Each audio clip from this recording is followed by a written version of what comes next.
experience points to give people in this game if I had forgotten that. Normally, I give out bonus points. Anyway, so it's about that balance of groups and individuals. We're going to start by customizing the kingdom, and we're going to do that by marking up the sheet that I've got there. And then once we've got the kingdom decided, then we're going to come up with our characters who are within it, and I'm going to talk about the roles that we can occupy within that kingdom. So the first thing I'm going to do is I'm going to delete these first paragraphs. Oh. Okay. And we've got sort of 4 things to customize. So the premise of the game is that there was an archmage, an evil archmage, and a group of heroes, backed by forces, came into the city and dispatched the archmage. But now the people who have taken over the city, the heroes and the supporters and so on, the factions, have to figure out how to make the city survive and protect it and so on. So we're going to define some features about that city. So this is all sort of collective decisions. You guys can speak up about what you want. And so the first thing is the city was either the original seat of the Archmage's power and conquest, or was built by the Archmage from slave labor, or was conquered and transformed by the Archmage's forces, or is the remains of a once proud kingdom that the Archmage desperately seized in the last days. So we have to kind of pick one of those. Where are those written down? They're on Google the document. customized. Yep. Ah. So. Any preferences, anyone? I like the last. The last one? Last one? Okay. Okay. Let's do it. Then we will pull the rest out. So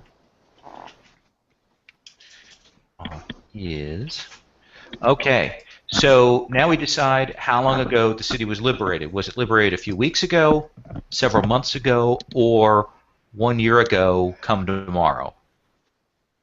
Hmm. And this is us trying to figure out what to do with the city and stuff, right? Exactly. Exactly. I would say definitely not the first one. Okay. Either several months or 1 year, because then things could have really gotten bad. Oh wait, Right. we want good things to happen. I'm sorry. Yeah. Let me. Yes. I think several months ago, though, however, is kind of the nice one where it's like Yeah. there's still enough new that you can establish how things are going to be handled, but it's not in an advanced state of inertia for Right, some of the right. things. Okay. Nothing has too much inertia, let's put it that way. That seems reasonable. We'll go with that. The next thing is about what's the most striking thing that survived the city's liberation. Is it grand structures built at the Archmage's behest, or whim, I guess I want to say? So wait, the Archmage took over this city, and they don't have it anymore. Right. Yes, he's gone. So we have to decide what was left behind from the Archmage. Essentially, magical structures the Archmage put up, looted wealth drawn from across the Archmage's conquests, a grand library filled with ancient tomes and secrets, a bizarrely practical sanitation system managed by demons. I like that one. Yeah, me too. Or the central thing. Oh, the others are so vague, and then it's just like Okay. a great sanitation system. All right. So we've got the sanitation system. Can we use it as a selling point for tourism? Yeah. I don't know. All right. So the last thing is we have to figure out who is here, who populates the city. If we do the story right, we could actually make that sanitation system really relevant. Exactly. Yes. Yep, thank you. So, is the city populated by A, the mostly liberated populace, essentially the people who lived here, with bands of representatives from the various groups and factions who slew the Archmage, or a mix of a surviving populace, refugees, and liberating forces, or mostly refugees, some people who survived the Archmage and the various forces of reconquest, Or finally, mostly, essentially, the forces and people who fought against the Archmage, plus some local survivors and refugees. Question of sort of locals versus invaders. What you guys? Any preference on that? Should we just? I like the idea of a mix. Like what? The mix. I like. Yeah. Yeah. Okay. All right. So kind of an equal balance there. All right. All right. So. Together, so. So that's the things we know about the city now. Now, I've got a list of example threats here to the city, and we should pick 3 of these threats, or if somebody wants to come up with a new threat to the city outside of these, we can do that. So take a look over those and see if anything appeals to you. Should we read those because the people who are watching this won't be able to? That's right. Okay, so quickly, I will read through them. Corruption still holds over from the Archmage's time, and bribery is rampant. Loyalists to the Archmage exist and work to undermine the city. The garrison of the city is understaffed. The city's defenses were devastated in the final assault. Drought and disorganization has raised the specter of famine. Other forces outside who fought against the Archmage resent the city's survival and suspect it contains secrets and wealth. Eldritch forces once contained by the Archmage may be haunting the streets. Alternately, spirits of the damned may be haunting the city. And finally, tensions have grown between the people from disparate races and nations who once banded together to fight the Archmage. And we only get to pick 3 of them. You only get to pick 3 as sort of... No, I've got to remember this is good game. We want good. I really want there to be Eldritch forces. Yes. Okay. I still think there need to be loyalists, or that we suspect loyalists. Okay. This close in at 2 months. You want loyalist? Shu, do you have a horrible threat to the city that you wish to have in play?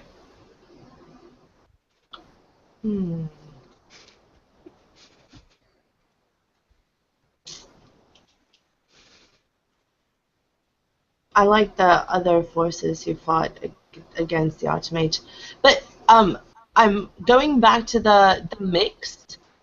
Mm-hmm.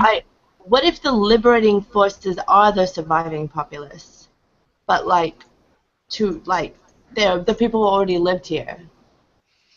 Well, we can. So one of the things. Or did we have to pick a different one? Well, that's one of the premises is that there were outside forces, and there might actually be then tensions about people who were rebels versus the liberating forces. We can build that into the story. Okay. Although I'm sure some of the people who live there probably helped. Mm-hmm. Well, yeah, I mean, but maybe that's the conflict. Maybe the people from outside thought they did it all, and the people who are the resistance in the city were like, no, you showed up on the last day and then took all the credit. That's what I was thinking. Absolutely. And certainly we had, I have some of that in sort of the character stuff, but I'll come back to that. I just added it, surviving populace, including a resistance coalition, Okay. refugees from conquest, and the liberating,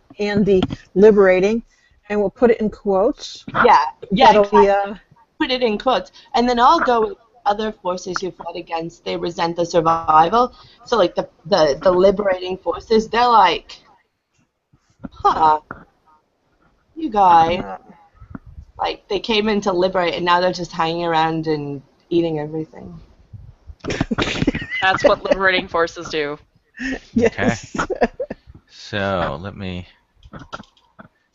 do that. Okay, so the 3 are some loyalists to the Archmage still exist and work to undermine the city and even resurrect their master. Other forces who fought against the Archmage resent the city's survival or suspect it contains secrets or wealth. Forces may be amassing to attack, and Eldritch forces once contained by the Archmage may be haunting the streets. Okay. Now I have a set there next of example locations.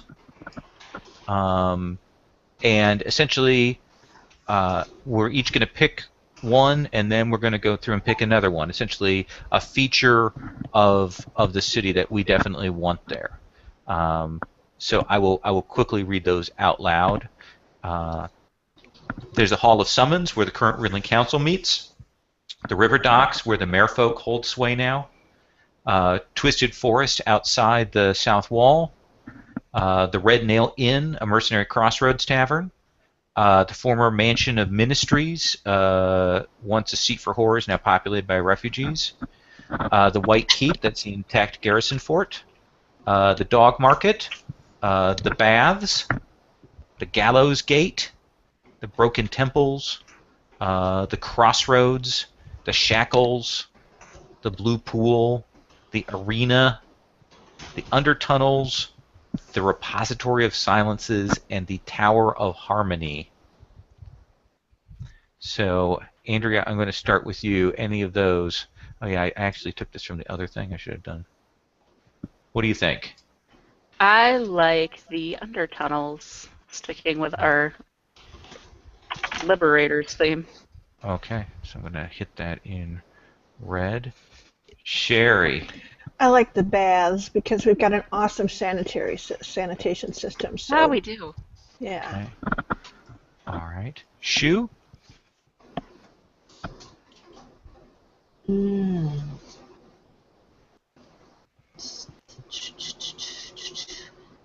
I like the blue pool. Okay. You got that, Sherry? Mm-hmm. Oh, I'm supposed to get it. I Oh, got I it. know. Someone's highlighting it. I know. I think it's Andrea. She's. No, She's on it. Okay. I'm innocent. See the Okay. halo? I can. There we go. All right. Let's see. I'm going to say, what do I want as a nice thing? How about the Shackles, the former dungeons of the Archmage. And we go around once more, right? Yep. Okay. Let's do the Hall of Summons. Okay. So practical, Andrea. I'm a thinker. I don't want to have too much fun. Yeah. Sherry? The dog market. Okay.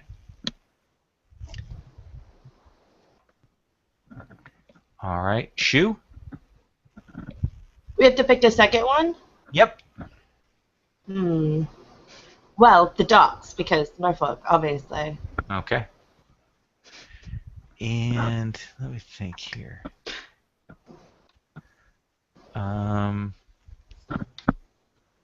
Get the Hall of Summons meetings.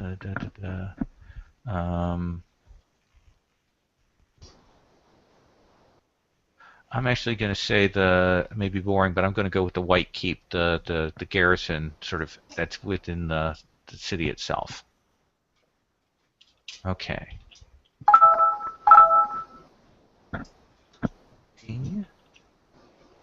Okay. That's dramatic. All right. So what we're going to do now is once we've got the sort of the kingdom and the location stuff, is we are going to make up our characters. And I'm actually going to drop in here for reference some character seeds. These would be things you guys can look at. Why don't I do that without it having the horrible background? Control Z. And let's paste that as plain text, shall we? Edit. Can we paste that as plain text, or is it not going to let me do that? I'm going to have to paste it here. And then do that. Okay.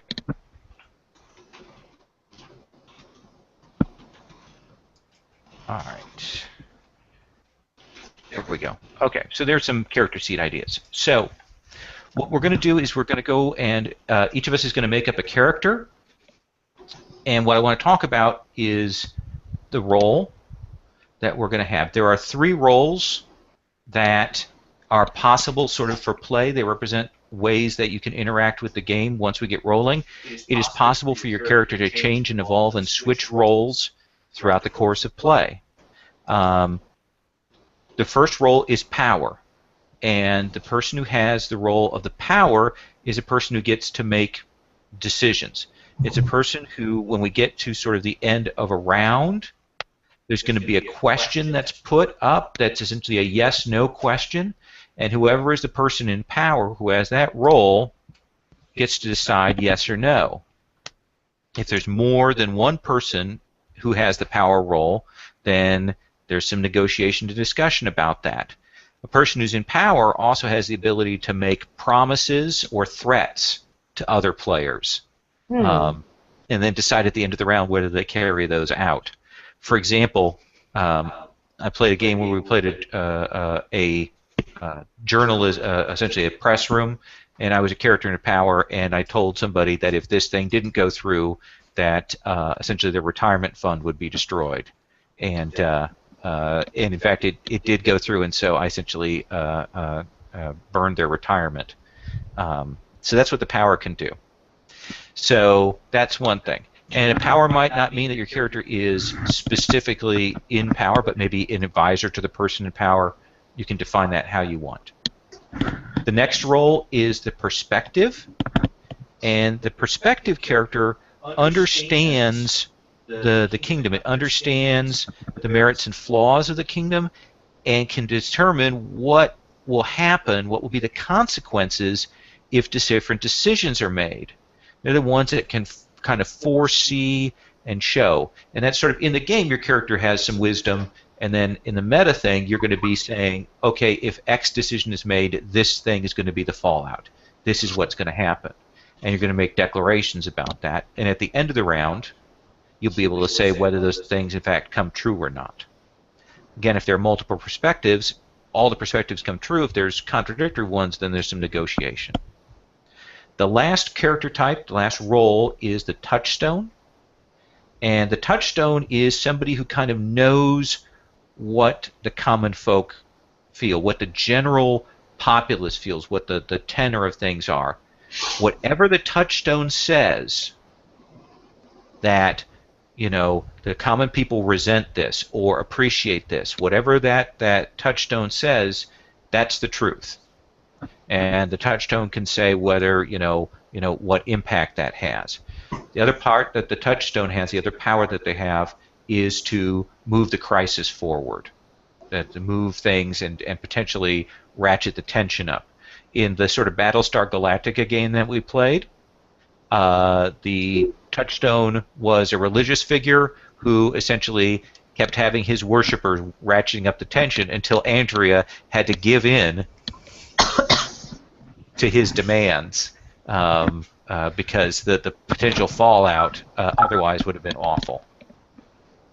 So what we're first going to do is, I just want you to have that role in mind. You kind of make the decision about how you want to define yourself at the end. I'm not sure on the difference between the kingdom and the touchstone.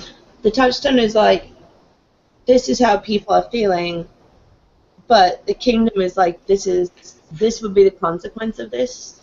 Yes. So the power defines, just says what, yes what or no. role that we take of the yes/no. The perspective says if yes is chosen for a decision, this happens. If no is chosen, this happens. And the touchstone essentially talks about how the general populace feels and can define their emotions and reactions to things. Mm. That translates into essentially raising and lowering the crisis level in a lot of ways. Mm-hmm. So what we're first going to do is we're going to decide kind of who we are, what kind of character we want here. And I've got some examples up there. And we're going to come up with essentially a concept and a name for your character there. So if anyone has something that they really want to be, they can say. No. I like the merchant guild leader who wants to make the city a thriving hub for trade, because it's such a foolish thing at this point. So Okay. sounds awesome. All right. Do you have a name? Y- yeah. How about let's see here. I'll come up with one. I'll Okay. type it in there. All right. Oh, so we're supposed to make this up. We're not picking it from a list. No, you don't No, have you to. you can But take we it from a just list had or some from ideas. or something else. Okay. I want to be a street rat and pickpocket. Okay. So you should be somebody. So like a senior street rat, essentially the leader of the street rats. You want to take a character who can interact with other characters and Yeah. who can have some authority. Yeah, I think I'm like. Okay, have you ever seen the Empty Child Yeah. episode of Doctor Who? I'm like Nancy. I'm like, I feed them, and so I have basically this enormous brood of like all the street children who tell me things. So keeper of the street rats. Mhm. Yes, I'm the Wendy. Yeah, street mommy. So Okay. like that. Okay. Andrea. I am going to play something nice, Andrea. Play something nice. Ah. So hard. I think I will play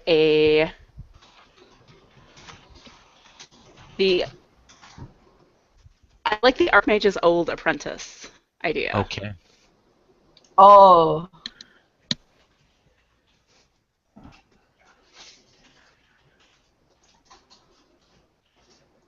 Okay. All right, and let me. Oh, what do I want to be?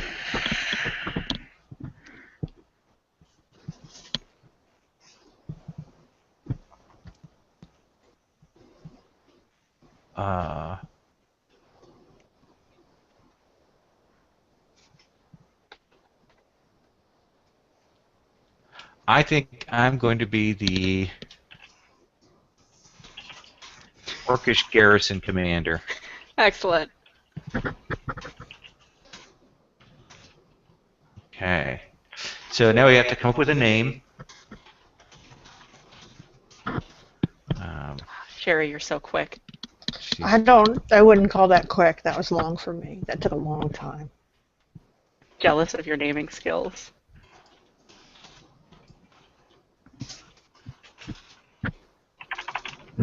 All right.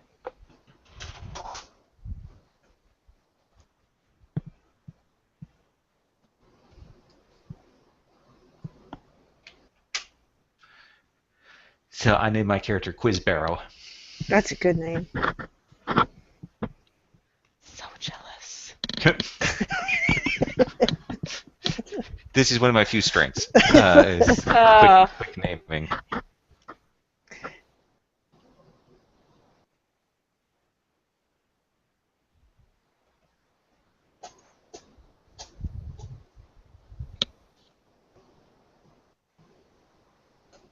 And I'm gonna delete these character seeds.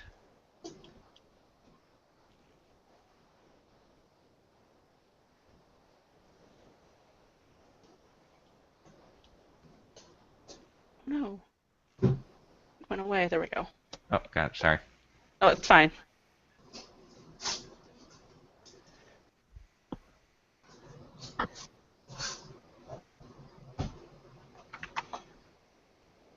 Shu, do you have a name?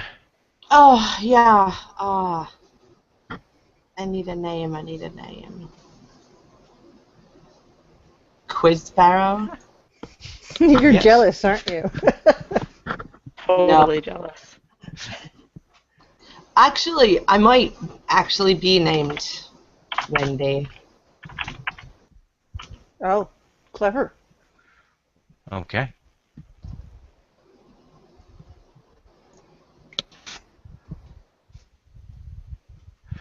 All right. So now what we're going to do is we've kind of got a sense of that. We kind of defined a little bit of who we are. And we're each going to pick two of the locations that we mentioned above. I'm going to kind of delete this stuff here to move ourselves. Sorry, I'm moving up a little bit here. Actually, going to do insert a page break. We're each going to pick 2 locations that we might usually be found at. Ones that'll be common scenes, and we can pick. Multiple of us can pick the same place. So, for example, for my character, obviously the White Keep.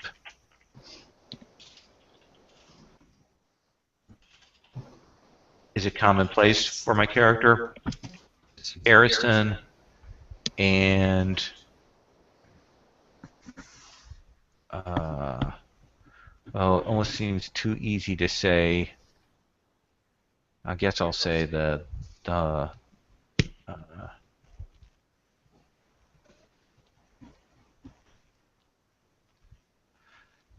shackles.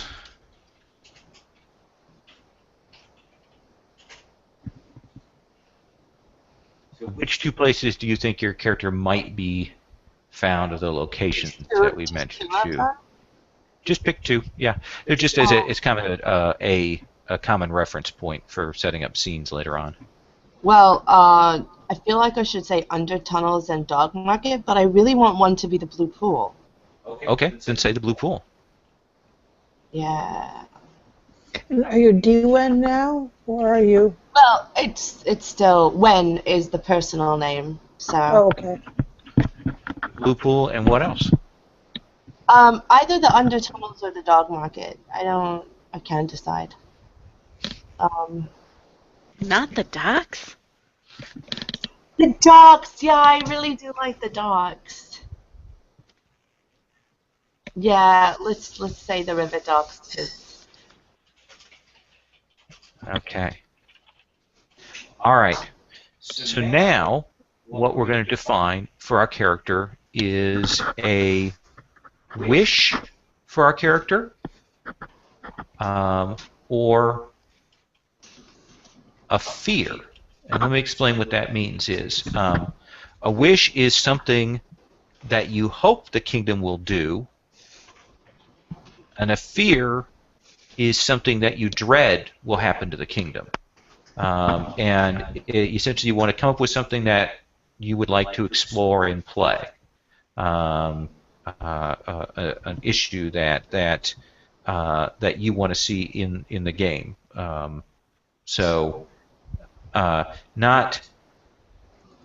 a wish about yourself personally, like I want to be king, but about what's going to happen to the kingdom. Okay.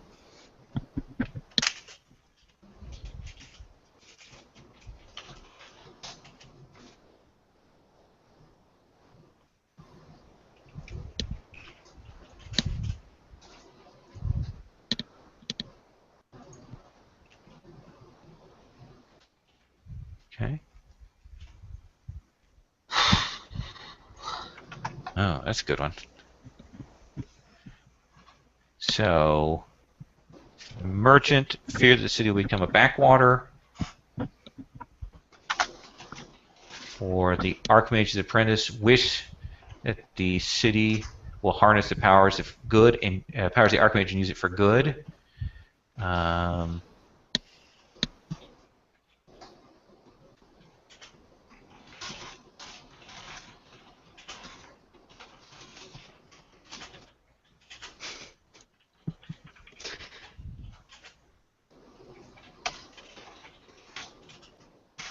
You only pick one, right?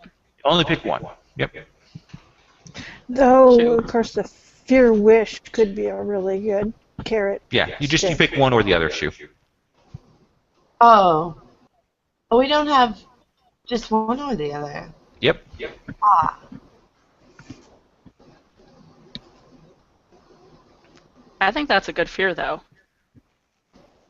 Yeah, but I don't know if I want this character to be defined by anxiety. That's true.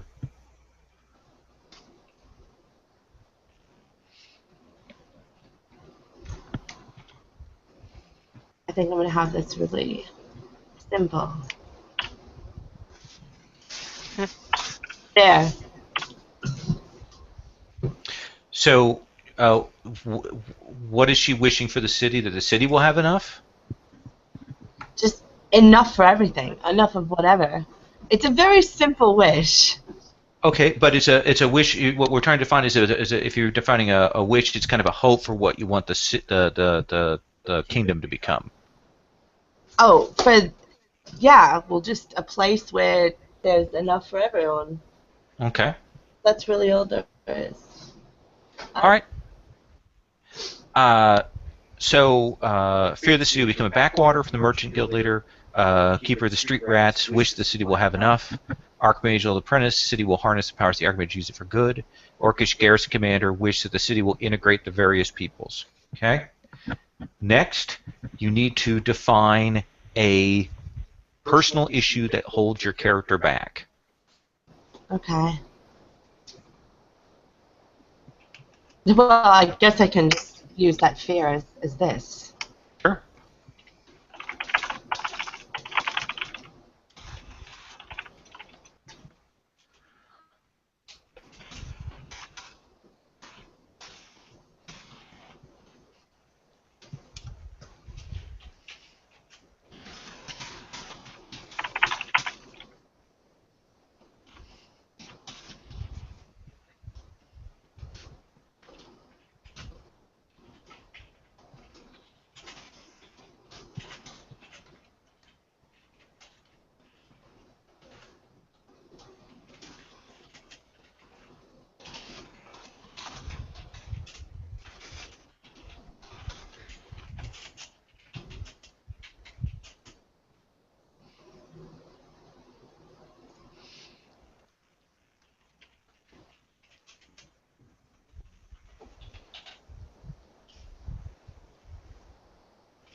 Okay.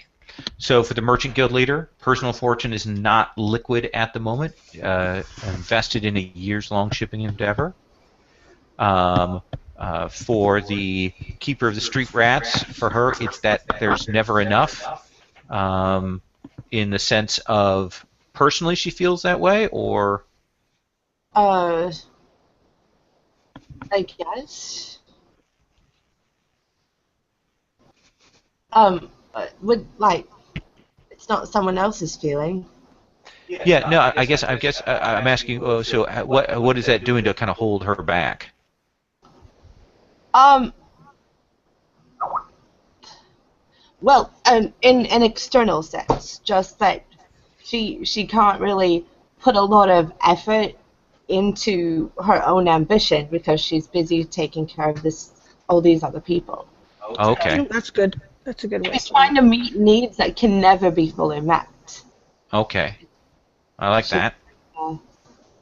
You know. Archmage's Old Apprentice, distrusted by the masses and other liberators due to past connections with the Archmage. That seems spot on and ripe for mucking things about. And finally, the Orcish City Commander, his issue is that his subordinates doubt his ruthlessness. All right. Next, what we're going to do, and this is the, I believe, last part of this, is we're going to establish a bond with another character. So essentially, just establish what your relationship or connection or interaction is with the character effectively to your left. So I'm going to define a relationship interaction with Shu's character.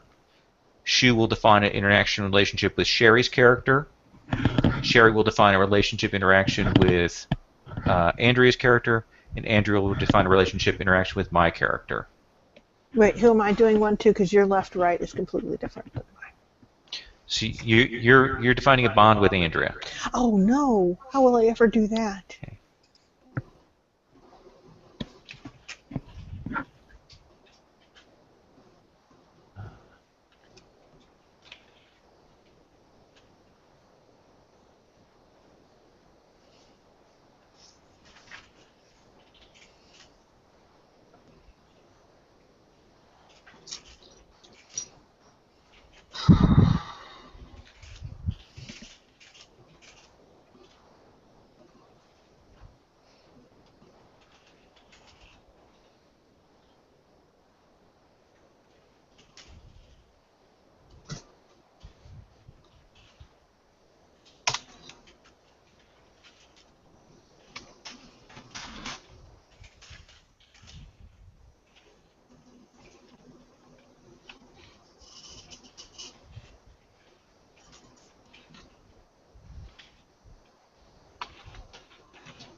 Right.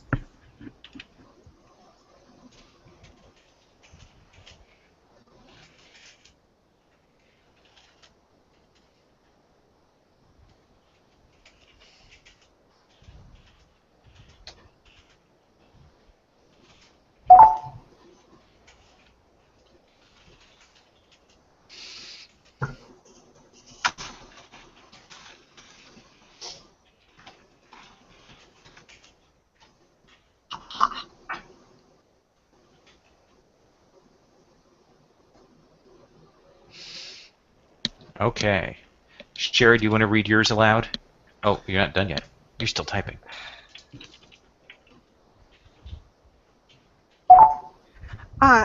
Okay, so I said, Trina is the daughter of a family friend. I even arranged for a first magic tutor, but the Archmage, these things, so unfortunate.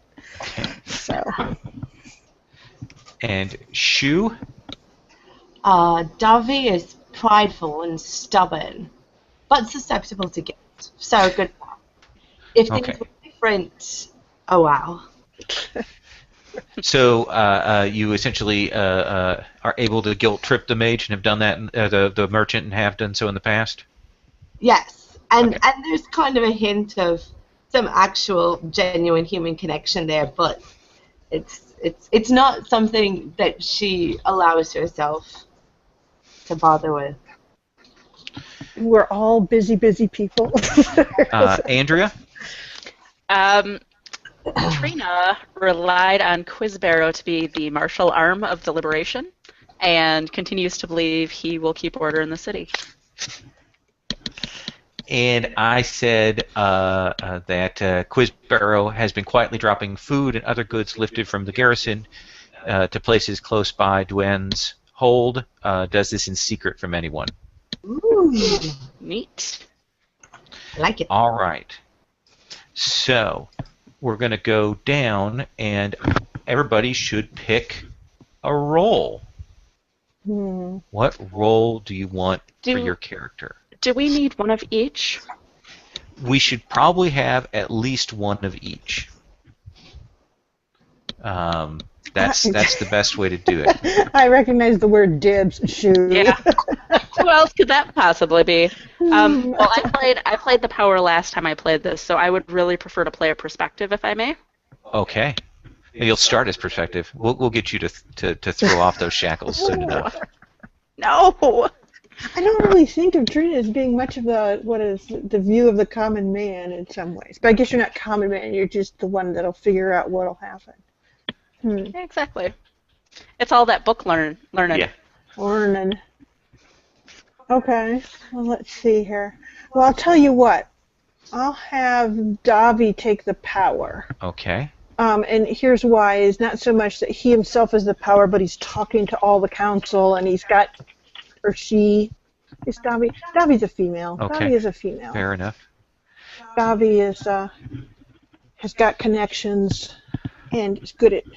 I guess then I will also take perspective to start.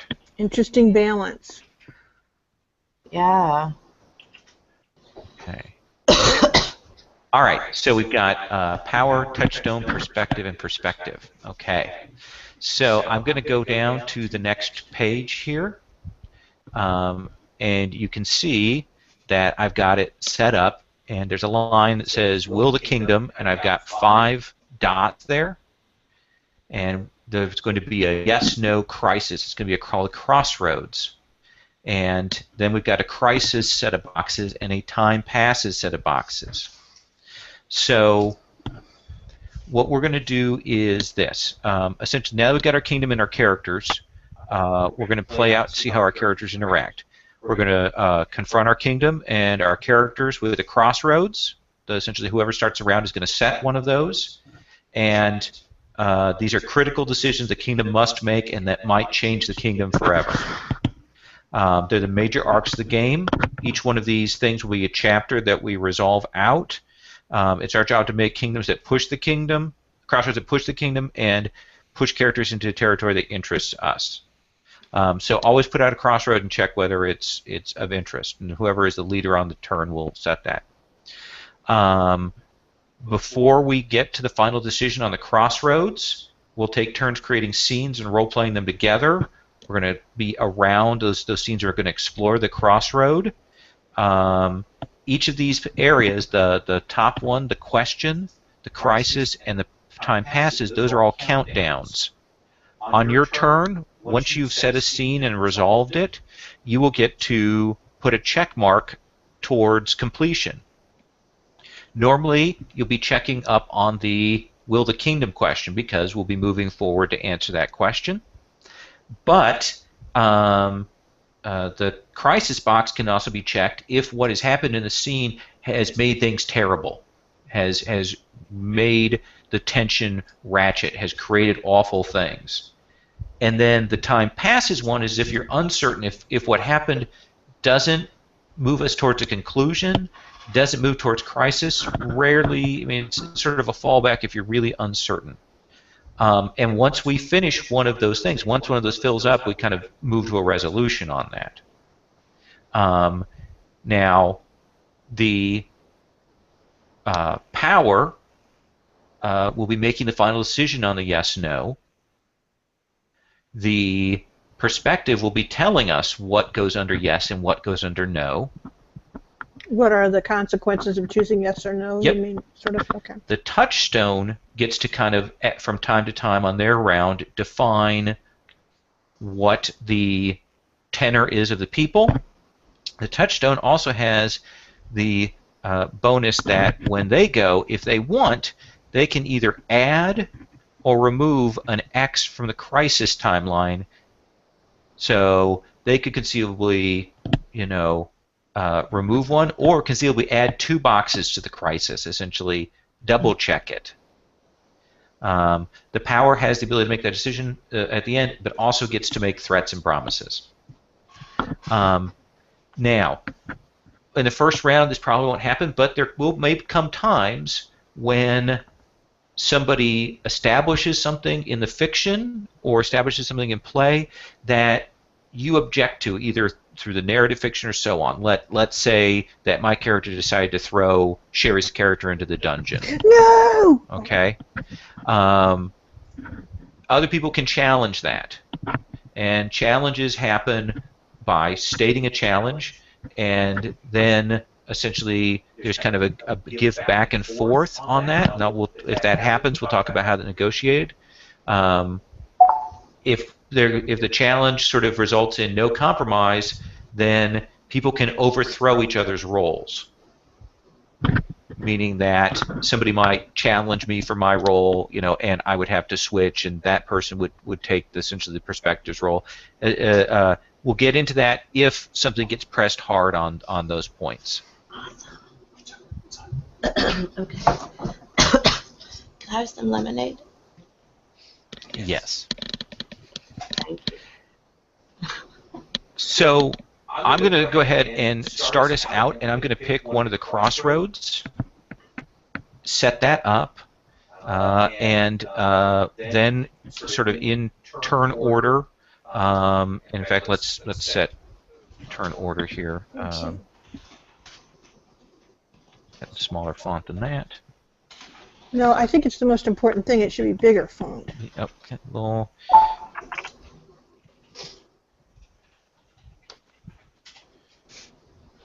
Okay. All right. So I'm going to set that, and I'll kind of model how we're going to set things up. So, let me see. What would be a thing? So here is the question, the crossroads that we now face for this first round.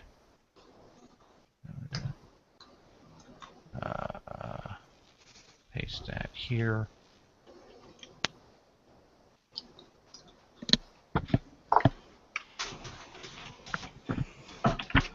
So the question is, will the kingdom crack down on suspected Archmage sympathizers?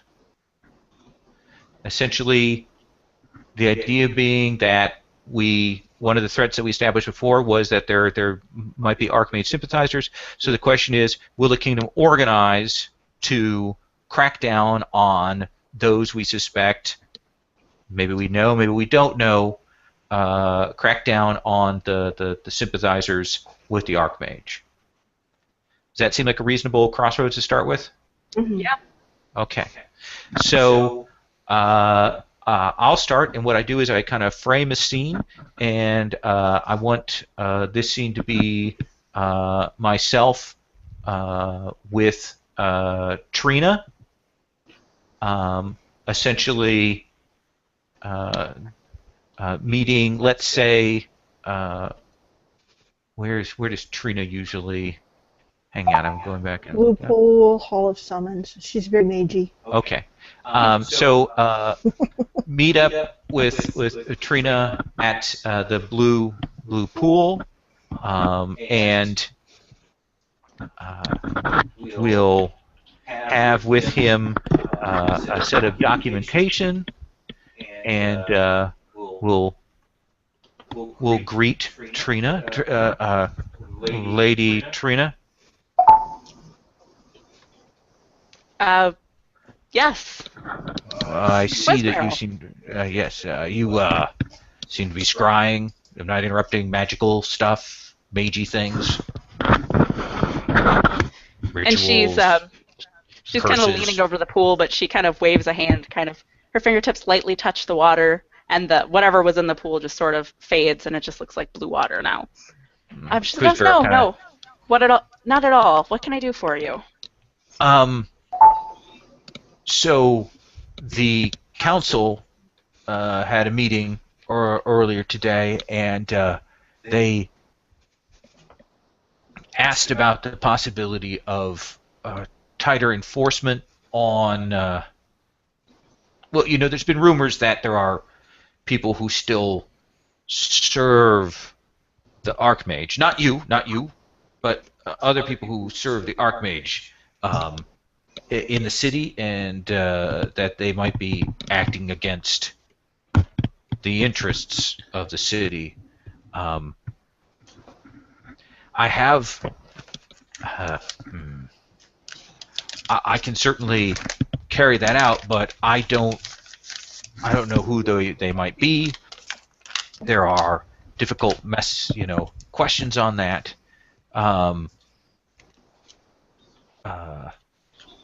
And could you perhaps? I have some names.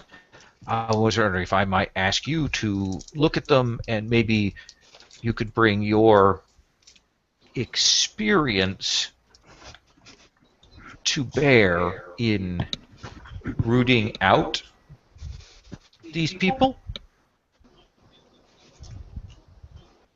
Of course. She holds out a hand for the documents. We'll hand that to her. How big is this document list of names? It's several pages in different handwritings, clearly compiled by various different factions and people in the city. So she's looking through it, and looks like she's pretty much just looking for anything that looks familiar from the name list. And she kind of looks up. She's like, "You can sit if you like. This might take me a moment." Oh well, you can scry it from this, or will you just simply you would know from the names? Well, I'm looking at the names first. Oh, okay. He looks around. There's no place to sit, so he will kind of crouch. And she kind of goes back to the names, and there are a few names on here that seem familiar to me. Mm-hmm. Of course, I've not been in the Archmage's company for some time, so I can't say if they were actually working for him still.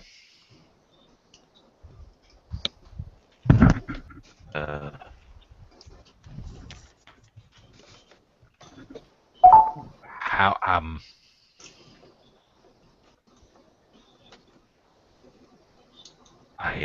I guess I'm uncertain how we should proceed. I don't mean to alarm you any more than you already are, Yes, I'm a little alarmed.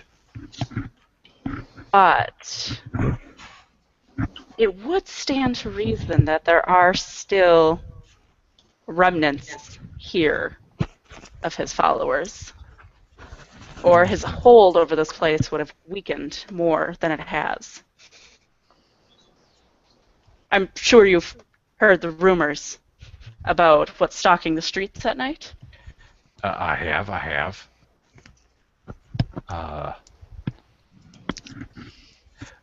How about perhaps if you were to talk to these people, you might be able to make a determination? That Please? seems like an excellent place to start. All right, I'll start rousting them then. All right, thank you. I'll take the list back and move on to get that set up.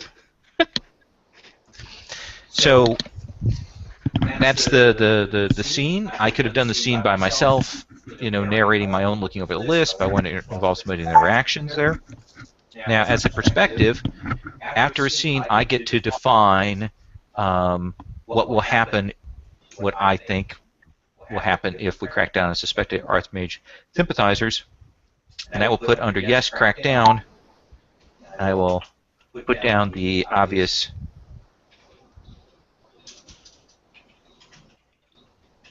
we will sweep up a number of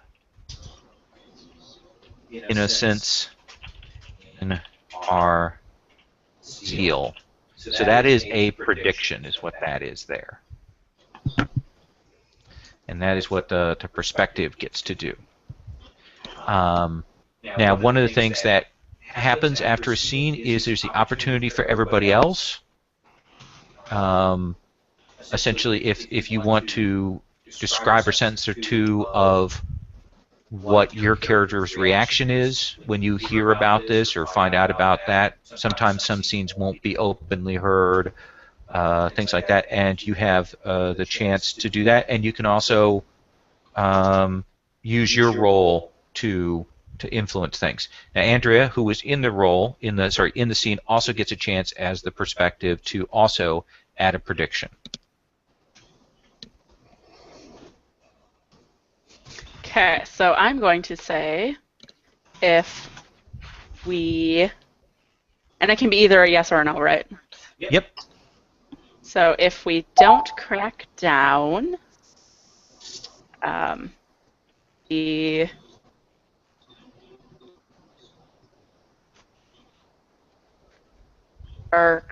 Archmage sympathizers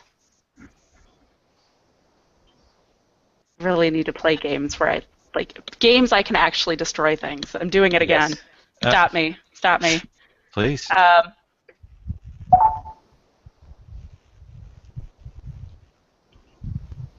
I'm going to say if we don't crack down, the Archmage sympathizers will seize control of the city. Oh my gosh. Wow. That escalated quickly. That escalated. Wow, Andrea's not fucking around today. No, seriously. I told Now, mind you, I'm bad that at is- the... Yeah. That is a prediction, and at the end, when we come to the prediction stuff, if we go that way, she can still at the end say, no, actually, that doesn't come true. But she's put that out there as stakes right now. Hers is the voice of doom. Yes. Okay, well, I have a scene Okay. that's a follow-up to that. So a reaction? A reaction Okay. scene. And essentially, it's Davi going through the lists, and it's sort of like the exact same list that were pointed that were given to you. And she's going, okay, Lord Tobias says Lady Scarden was one of them. Lady Scarden says Lord Tobias was. This is what all these lists are. They're just looking at their enemies. He goes, oh, is there anyone who knows? And that's it. Okay. And you have the opportunity to do a brief reaction scene if you want, Okay. or not. It's up to you. Well, it's just me getting the new one of these lists and slipping an especially nice treat into someone's greedy hands and getting a scribbled, from hearing it list in return, looking it over. No reaction. I'm just kind of taking it in and adding it to the eternal ledger. All right. More red. And so I put an X on the Will of the Kingdom because I think that kind of moves us forward towards seeing what's going on with that. And that's my scene. And so I've advanced the cards. None of the cards are full, and we move to the next player, which is Andrea. Can frame a scene with herself or with somebody else. She can also set us up as an MP, as in other characters if she wanted to as well. Are we going? What? Oh, you had a question too? Are we still on the same yes/no question? Yes, we will continue to work through this question until we finish it out, Okay. and then we'll get a new crossroads. Thanks. I lost the characters. Okay, there you are. So I think being given this list of names, and she's not very hands-on. I mean, that's what Quizbarrow's there for. I think she may go seek the advice of her longtime friend Davi. Okay. And let's go to the market. Okay. And I imagine being the guild leader, you probably have your own corner.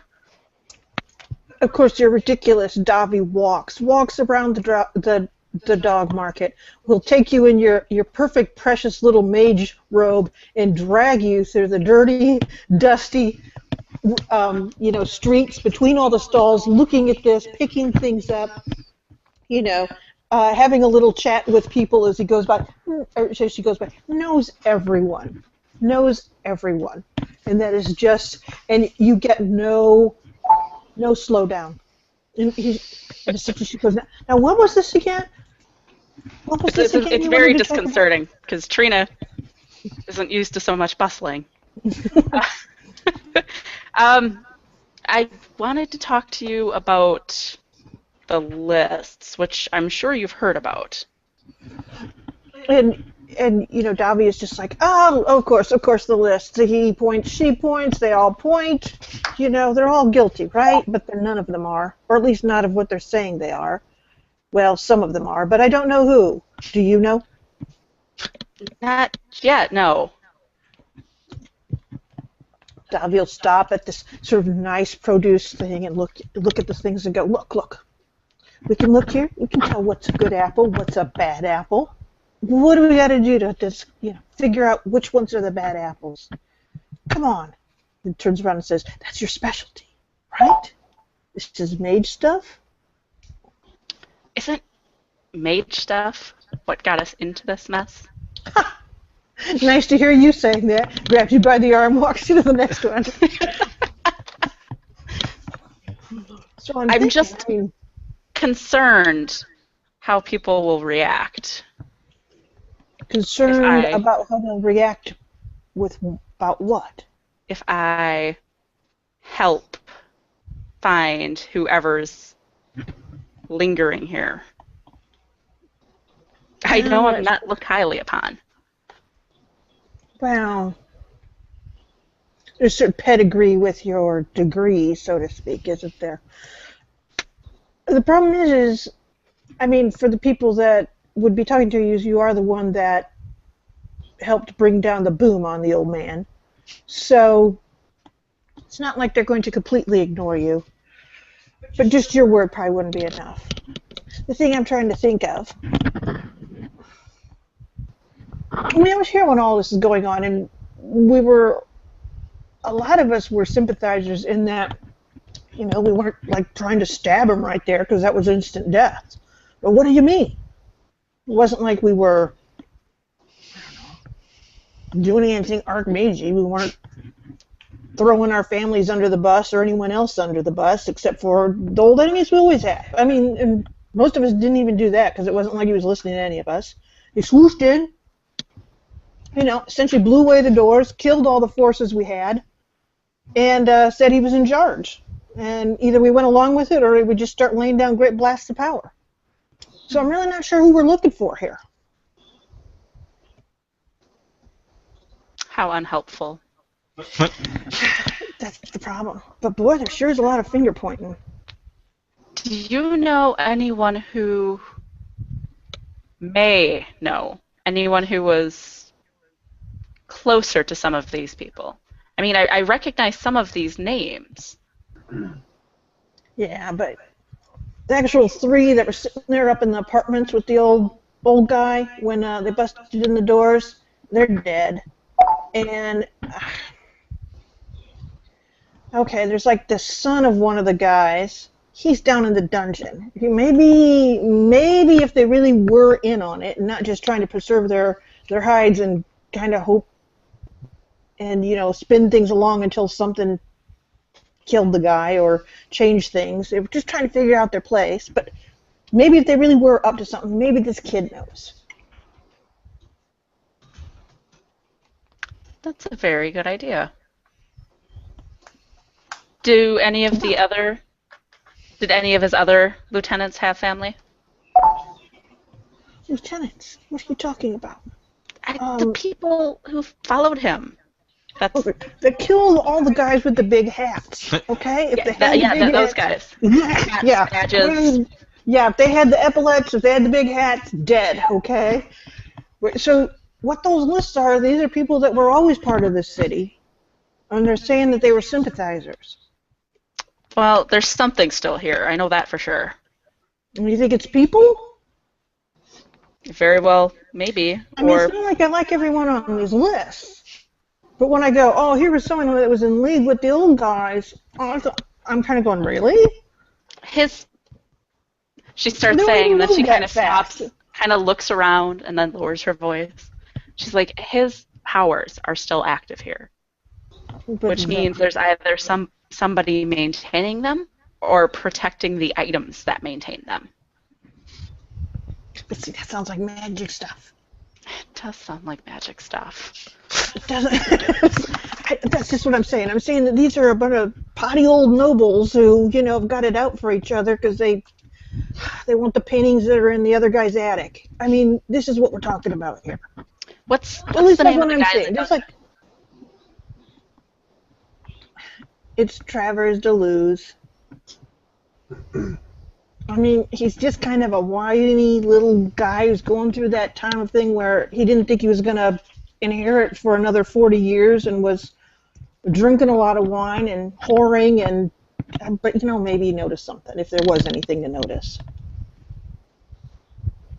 Well, I'm sure there's a good reason if he's in the dungeon. you see Dobby kind of go. Didn't have a big head or epaulets. I mean, we're talking about literally this was going on for what, 3 weeks here. It's hardly. Oh, well. Davi, Don't you? You must come over for tea one of these days. That sounds wonderful. It won't have any magic stuff in it, right? No. It's tea. Oh, yeah. Okay. Magic tea. Scary. Okay. Yeah, that's that, I think. Okay. So we've played the scene.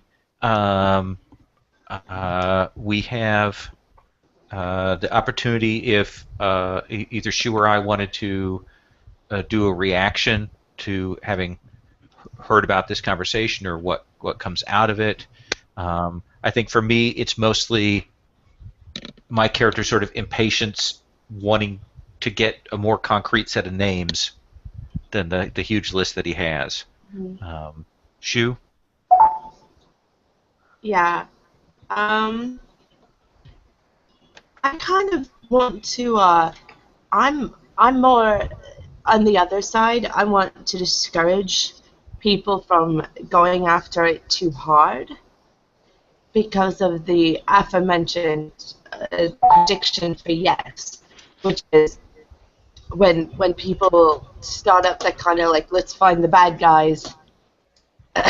It's sometimes my people, they get caught up in it. So I'm kind of like, but like, is it? But wait, so Sherry said it's mostly lords and ladies so and so that are accusing. They're all finger pointing at one another, right? Mm-hmm. That's what she's she's Then I president. don't care. Okay. I don't care. Um, Do you want to make a statement about the common feeling about this? I have one. If I'm supposed to add that. Yeah, you can. Yeah. All right. You would. Yeah. People of the city just want to move on.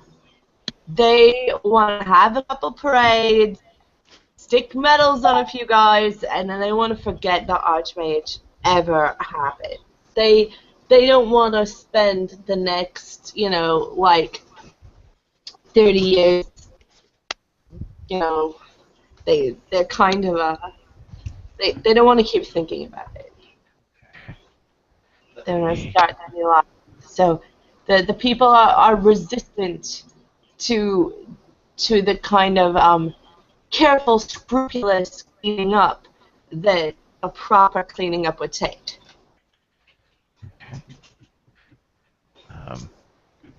So essentially, the people want it to be a crackdown now or none. Is that what you're saying? Yeah, they might tolerate something short and brutal that's like done in a week. They might tolerate that. They would rather not. But a kind of like trials, like show trials that spread on for months, they would just like, we don't care. We don't care. So like, get it done and let's move on. Does that seem like a reasonable statement of that? Either they wouldn't want it at all, or they would not tolerate anything extended. Okay. They might even deny that there's a need to do it at all. That's what I meant to get across. Okay. It's kind of like a fingers and ears sort of thing.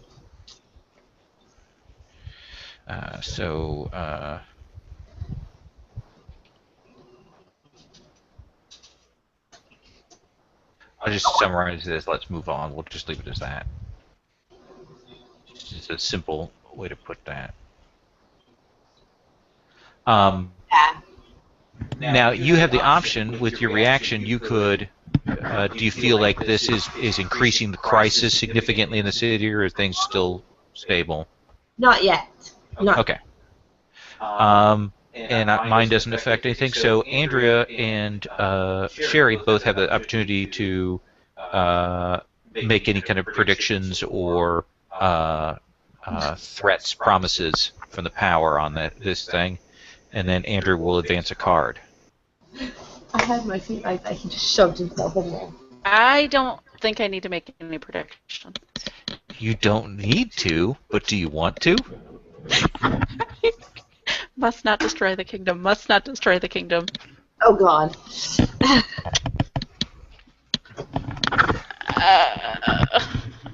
Okay. Okay. You've talked me into it.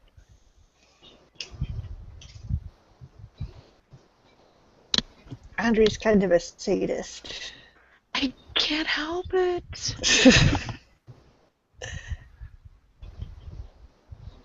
We call them eldritch powers.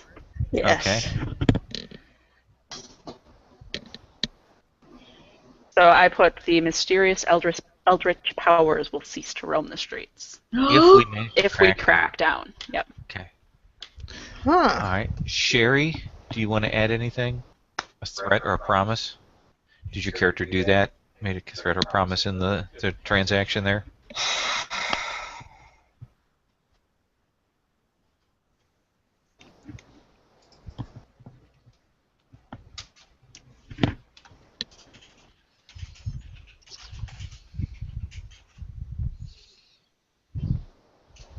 So that looks like a prediction you're making there. Oh, I can't do that. What do I have to do Yeah, then? you can. The power, who's going to make the decision at the end? Yes. You can make a specific threat or a promise to another character. Oh, okay. So let's see here. Like you could say, if you crack down Lowell, then you will be dismissed and lowered in rank, or something like that. Okay. That's sort of an extra bonus power. You say- don't have to use that. I will say that if we crack down, Trina, you will have to take front and center as one of the accusers.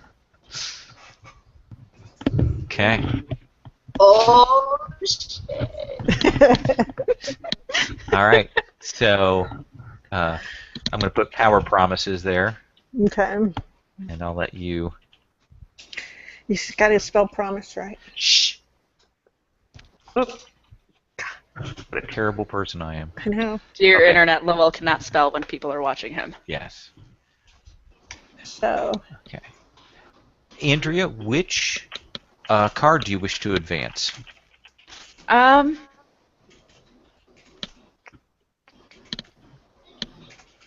don't feel anything terrible happened in that scene, so it's not a crisis. So we move forward towards resolving that Yeah. issue? Okay. Yeah. All right. And that becomes the second X. And Sherry, it is your turn to set a scene. you see, let's see here. This is a problem. All right, the baths. The baths and my number one confidant, who never really listens to me all the time, just I talk at her, Wendy. Always pay the 3 coppers so she can get in and have a nice bath. And Wait, you do or I do? I pay your 3 coppers. So Oh. that's my treat. All right, cool. 'Cause I listen. We go to the bath. We get, one of the nice rooms. So actually, I pay a little bit more than that. But Did you like this is hire me for other things and then you just realized that you just talked the whole time? I would say that you usually just used to stop by and have a chat, and then they made this more of a over time, more of. Okay. So essentially, so Dobby's like, okay. So the problem with this is they're going at it brute force. Wendy, when they go brute force, there's a lot of clobbering done, but not a lot of good. I'm thinking, gotta do something. It's like one of those puzzle dilemmas, isn't it? It's a bunch of people accusing each other. How do you figure out which one's really up to something other than just trying to knock down the other guy? Well, do you think that any of them are up to something? Now, they might be up to things, but I'm not sure which of them would be Archmage up to something. I mean, Trina thinks Archmage has still got some power in the city, and she's thinking it's people, but I'm like, we got a bunch of demons down in the sewer. Who's to say it's people?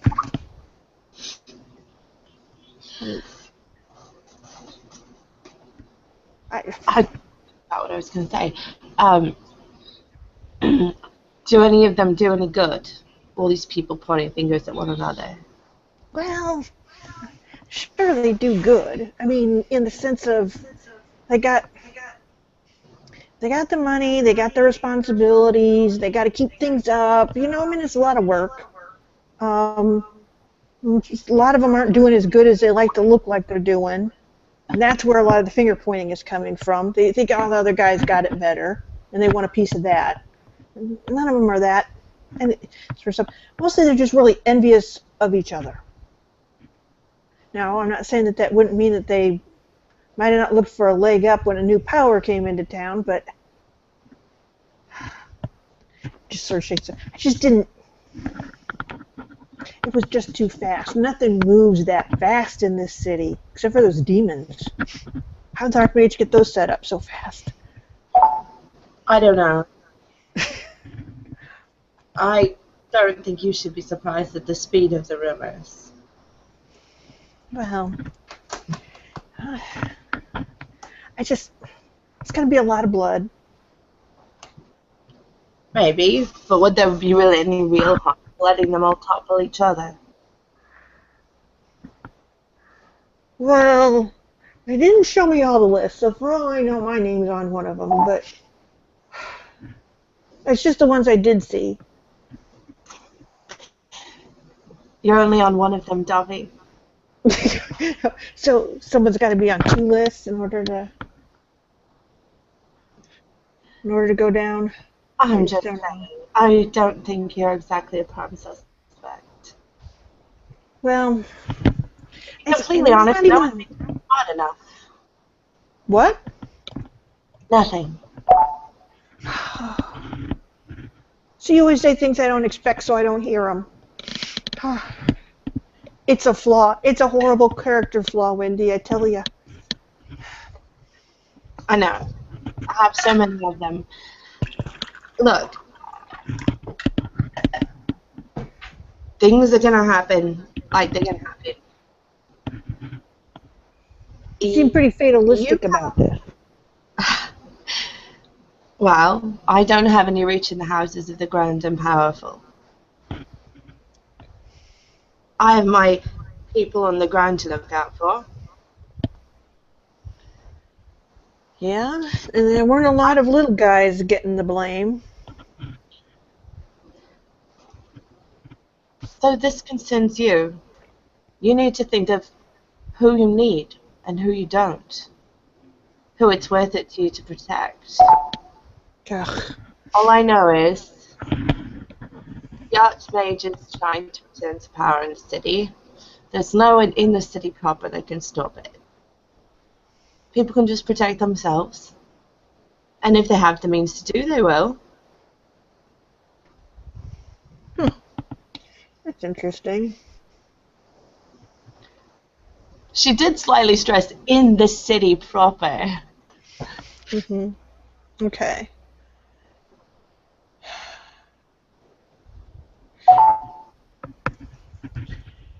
Thanks, Wendy. I think I'll go and think on that. I think I'm gonna have to do something tricky here.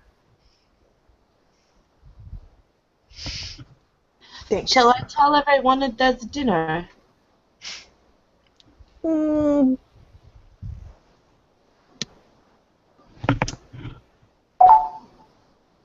Not yet. Not yet. Not yet. Oh my god, what? Sorry. Sorry. Okay. All right. Okay. So scene. See. Okay. All right. I picture, at least for my reaction,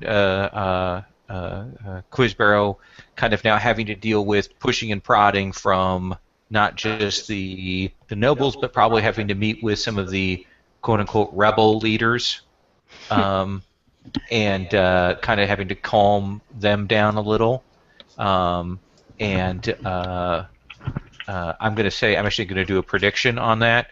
Okay. If we don't crack down, tensions will significantly rise between rebels and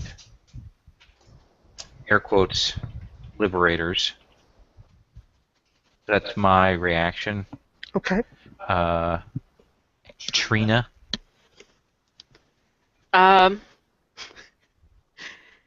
Trina looks up from her scrying pool and rolls her eyes, and she's like, "It's not the demons. The demons are bound. Why do people not get that?"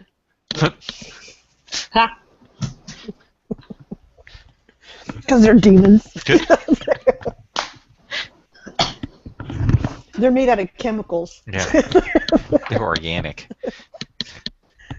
All right. Do either of you, Shu or Sherry, that were in the scene, want to do anything to further define the people's feelings or make more threats or promises?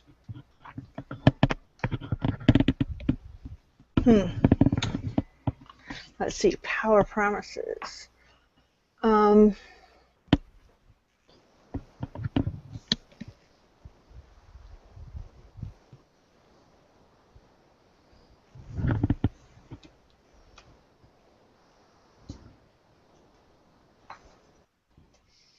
Let's see. I don't know that I need to make any more promises. Okay.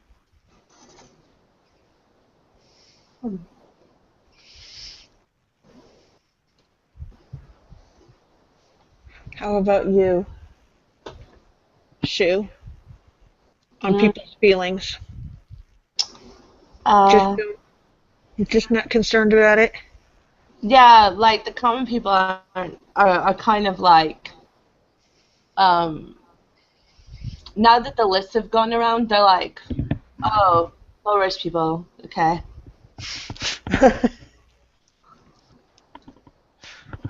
That's Okay. acceptable. It's a bunch of nobles and no one cares. Is that pretty much it? Well, they more just think it's annoying. Like, Yeah. again, they still don't really want to think about it, but they're just like, oh, there's no personal anxiety. I like that. I like tensions not going up. Ooh, sorry, echo. Sherry, what card do you wish to advance? I'm going to go with this just because we are moving through. It looks like it's going to go. Okay. Since I'm not a promiser. All right. Shu, you get to frame a scene. You can frame it with yourself talking to people. You can frame it with other characters. You can have people take on NPCs. Whatever you want to do. Something that relates to the crossroads. I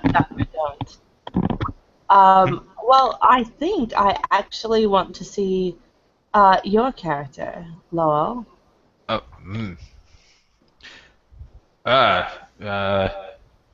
Who might you be? Feigning No, ignorance. Oh yes, you're the young woman with the urchins, right? I have a name too. Yes, Undi Don't worry Endo. about it. How are things going in the garrison? We are currently engaged in a number of peacekeeping operations, attempting to keep things at an even keel here, and currently looking into matters with the nocturnal phantasmal events. And That's, he's coming up, of course.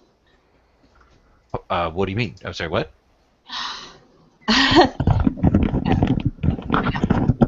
You'll need extra help in the kitchens and entertainment, of course. Well, I don't know about that. We're I'm pretty just well. saying, as things are going, the usual people might be someone indisposed. Have you found alternatives? I don't think I could really speak to the indisposition of certain parties within the city at this time. Though, if I were to speak to that, I would certainly, there might be some people like the old beggar Methuselah and Brother Jastilro, who I know you know, that might want to keep their heads down. All right. If you take my meaning on that. And similarly, Madame Rocher might not be as apt to come as usual, depending on how things go. No, it's a difficult situation in the city. Yes. Undi. Wendy. Windy. Sorry. Orkjaw. Very hard to do the W sound. By the way, that young one, the young drunkard. Pardon? Got a little too close to the docks the other night, I heard. If he's not careful, someone that needs to prove themselves might make an example of that one. That's a good point. If, for example, they were getting the wrong sort of impression. If, for example, they were that they need. Okay, basically, she's saying if they needed to make an example of someone to overcome a bad reputation. Ah. So he will take your meaning that you're offering him perhaps Punching bag? a sacrificial punching bag, and he will thank you, and he will say, it does strike me that if you had a few of your of those wards that are in your care that would need a little more work, we're going to be working on cleaning up in another one of the adjacent buildings. Perhaps I could, if some of them were available, I could hire them for a few days. All right. Fair enough? Mm. Fair He enough. will nod, essentially set aside a little coin for that. All right, and she'll just kind of obviously like wipe her nose with the cloth that the list is written on, and then put it back in her pocket and wave goodbye to him. He's not a subtle guy, so these small signs don't work Yeah, very well. probably. He thinks, oh, wow, we need to get her a handkerchief. Oh my I god. don't- Oh my. That's what he'll do. He's gonna go home and be like, I don't think he understood a single thing I mean, I just gave him all the answers to all his problems, and he didn't even give me any silver. Ah. All right, so reactions from Sherry or Andrea on that scene? Yeah, essentially, Davi goes around to some of those nobles that are on the list and does almost the exact same thing that Wendy was doing. To kind of drop a hint that they're on a list, but maybe if they drop their accusations, the accusations against them will get dropped, kind of thing. And essentially kind of trying to work and see how people react to things and get a feel of that. But also getting some of the people that, as Wendy said to him, you know, who's important, who can you not do without, getting some of those people warned and trying to get the accusations cleaned up. Okay. And Trina / Andrea? So Trina is... It's looking more and more like Trina's actually going to have to step in and do some magic-y thingy. And that certainly kind of emphasized that point. So she, hauls out her old spell book, sets it down, dust goes flying. Exactly. Okay. Are you making any prediction off of that? Nah. Okay. I am going to modify my earlier prediction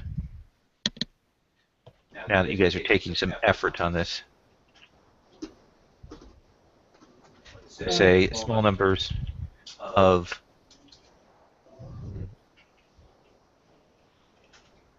Ooh. we'll sweep up a small number of innocents deliberately scapegoated in our zeal. Huh. I'm gonna modify my original prediction there.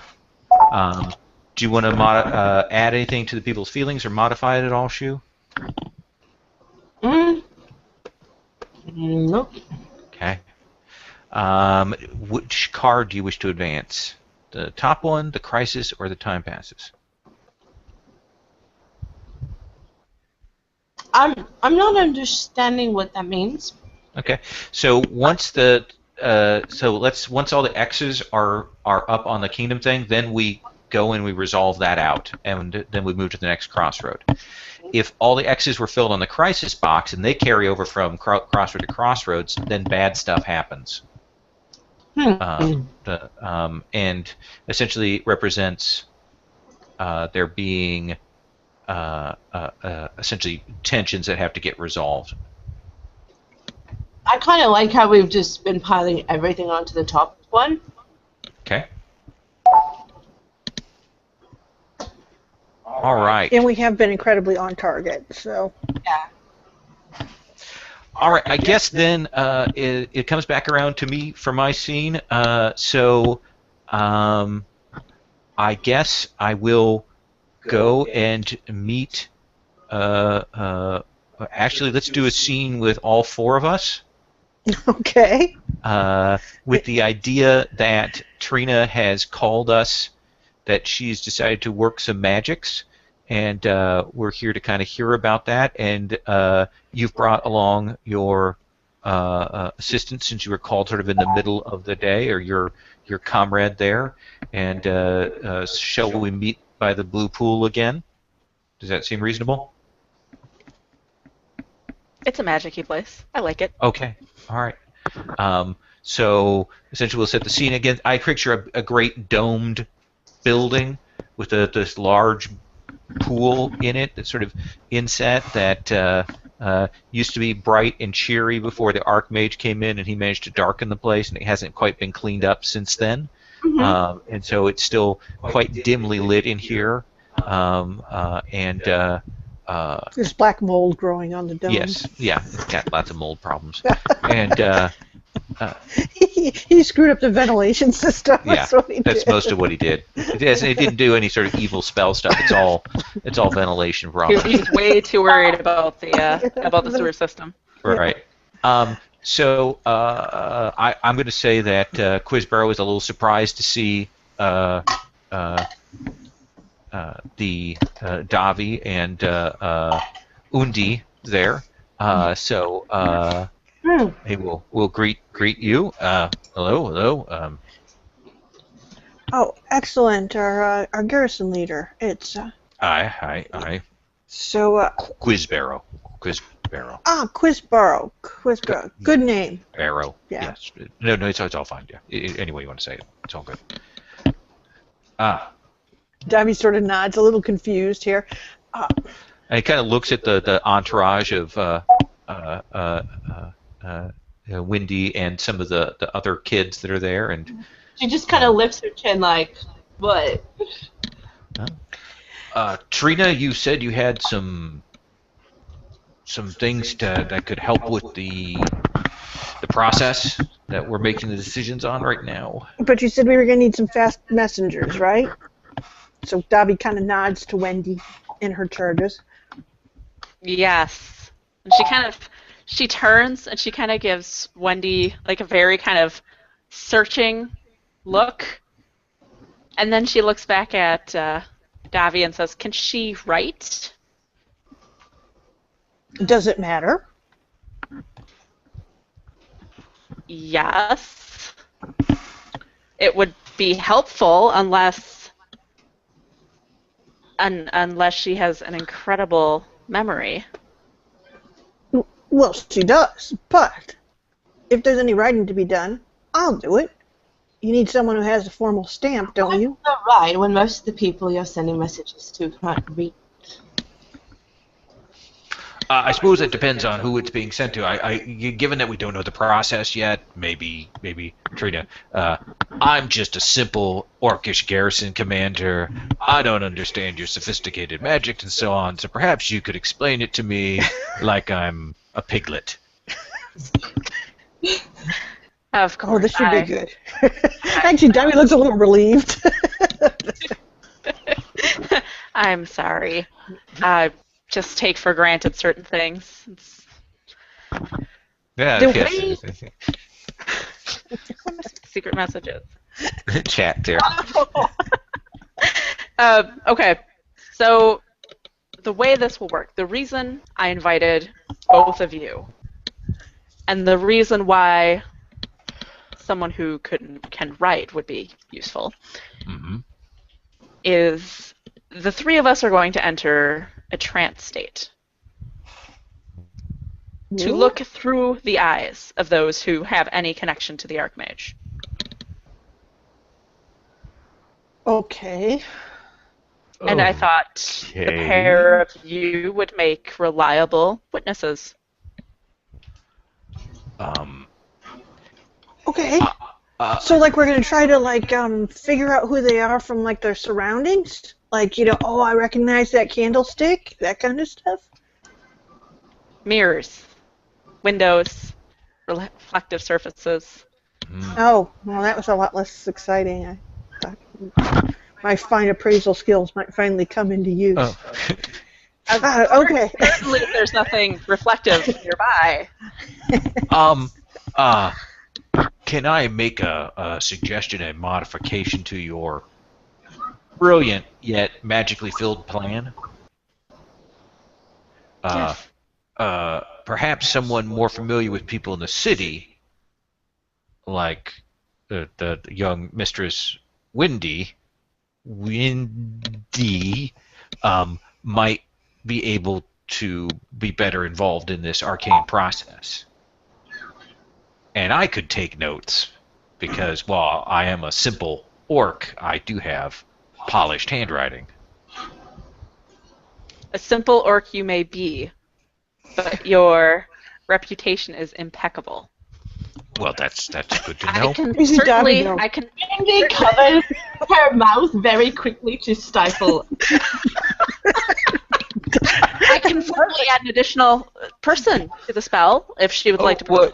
Well, maybe still just the three, and I could take the notes and not be Oh, magicked. Davy gets it. Okay. Doesn't You- want to be. Bear with me at my terror at the thought of being put under some sort of magical spell, if I may say that, speak openly. I Not to mention, he'll only muck it up. He's got the wrong sort of brain. Should have figured that out. No offense, Captain. None taken. I do have the wrong sort of brain. There we go.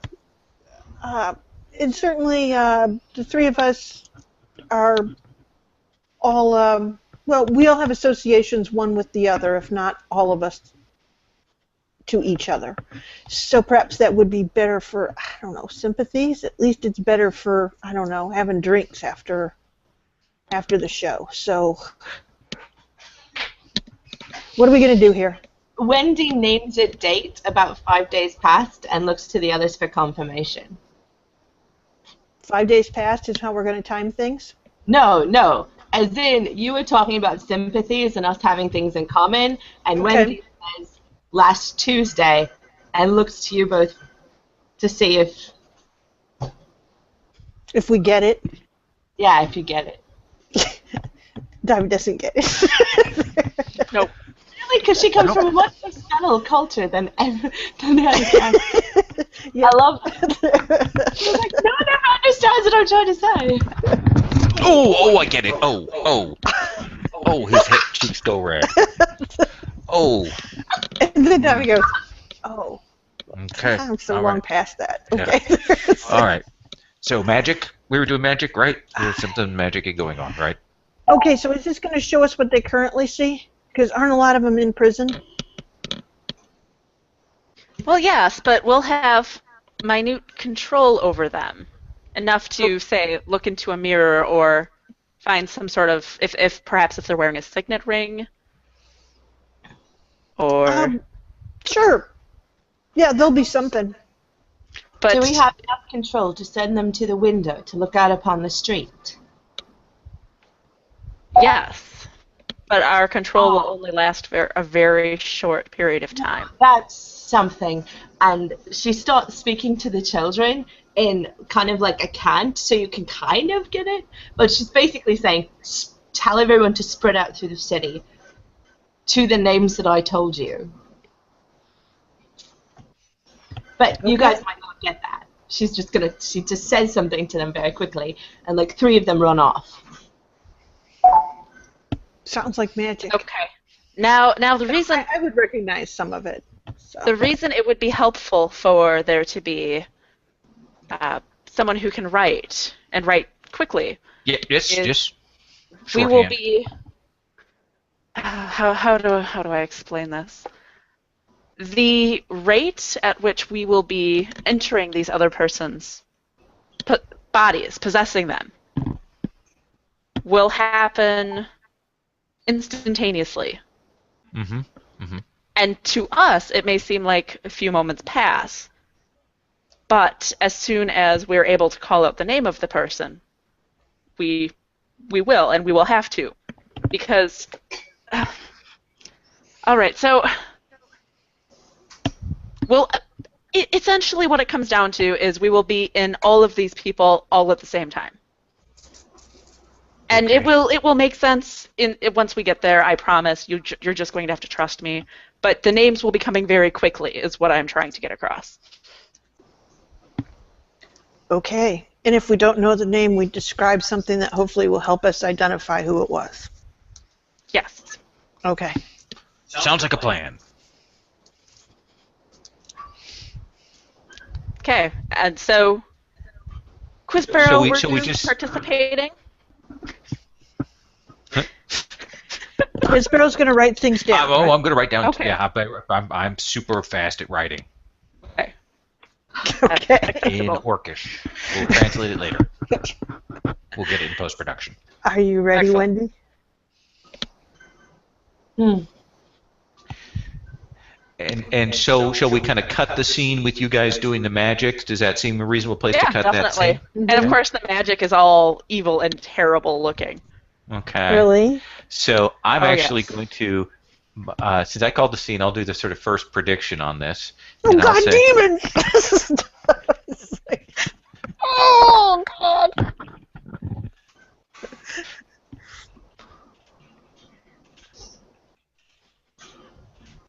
I'm going to say my prediction is that, yes, we crack down, and rumors of Trina's arcane power will spread. Okay, let's see here.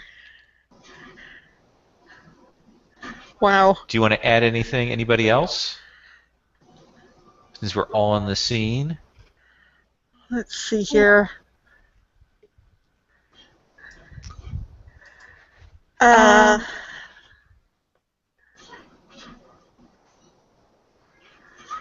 Let's see here. I'm going to go with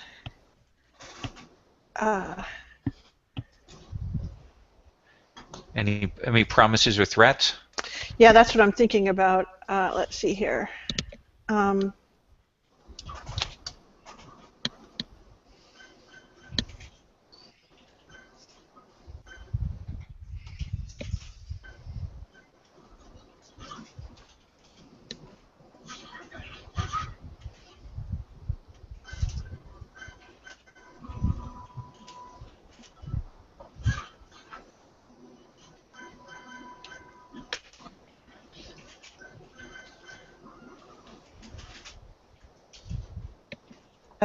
This is going to give you some influence over the people in this, so the involved parties. Okay. Maybe blackmail, maybe just we did this so thing, if whatever. crackdown, okay. Mm-hmm. Yeah. All right. Any additional predictions from Trina? No. No. No, I'm Okay. strongly. I'm looking at the no, don't crack down, the first one I put. Yes. If we don't crack down, the Archmage, since this is all happening and people are hearing about things, Uh-huh. so they will not seize the city, but they will escape Okay. and return to Reek. Oh my gosh. I hate I Reek. know. That is the worst word. Havoc. Another day. At least when you did the Wreak Havoc, you got that better than Wreck Havoc. I I always don't do know it how Wreck many Havoc. times I've seen that. That's why we have a character whose name is Wreck Havoc. Yeah, exactly. That's awesome. It's the best spelling pun ever. All right. Anything you want to do about the people? Is Powers promised to get me to go one way or another? No, it's No. what she says will happen. If we crack down, and because you were part of this whole thing where we decide who we're accusing, and you're assisting by using your little guys as sort of markers, as people that we can point to and go, it's the one who could see this kid, or whatever, because you're going to be able to see through the eyes, so you know the names of your kids. Yes. Because of that, and because you were part of this, we're all beholden to you, or embarrassed by the whole situation, depending on how it goes. And Because it's going to be are awful. standing outside a bunch of different people's windows, so they will come back and who at that specific moment came and looked out of their window. Okay. So All right. it's like double confirmation. So if it is okay, I'm going to go ahead and I'm going to put the final X on this crossroad. All right. So what we do there is this. We'll obviously do another crossroad after this. We look and see what the stakes are here. So if we decide to crack down on the suspected Archmage sympathizers, now that we've done all this magical stuff and so on, if we do crack down, we're going to sweep up a small number of innocents, deliberately scapegoated in our zeal. Essentially, they'll get caught up alongside their friends who were in fact bad guys or gals. The mysterious eldritch powers will cease to roam the streets, and they're not demons, as has been made clear by Trina. And rumors of Trina's arcane power will spread throughout the city. If we don't crack down, the Archmage sympathizers will escape and return to wreak havoc another day. Mm-hmm. And tensions will rise significantly between rebels and liberators. So now we go to the power, and the power will make the decision whether we do crackdown or not crackdown. We will crack down.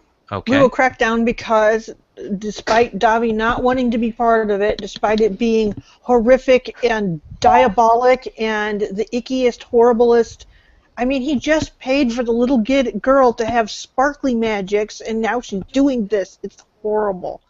So anyway, but Davi's been through it, and she saw with her own eyes, through the eyes of people that were still linked to the Archmage, and goes, okay, I'm a believer. I saw these things. We were able to identify them by these things, so there's a few uncertains, and they get swept up, but Davi goes with, yes, we crack down.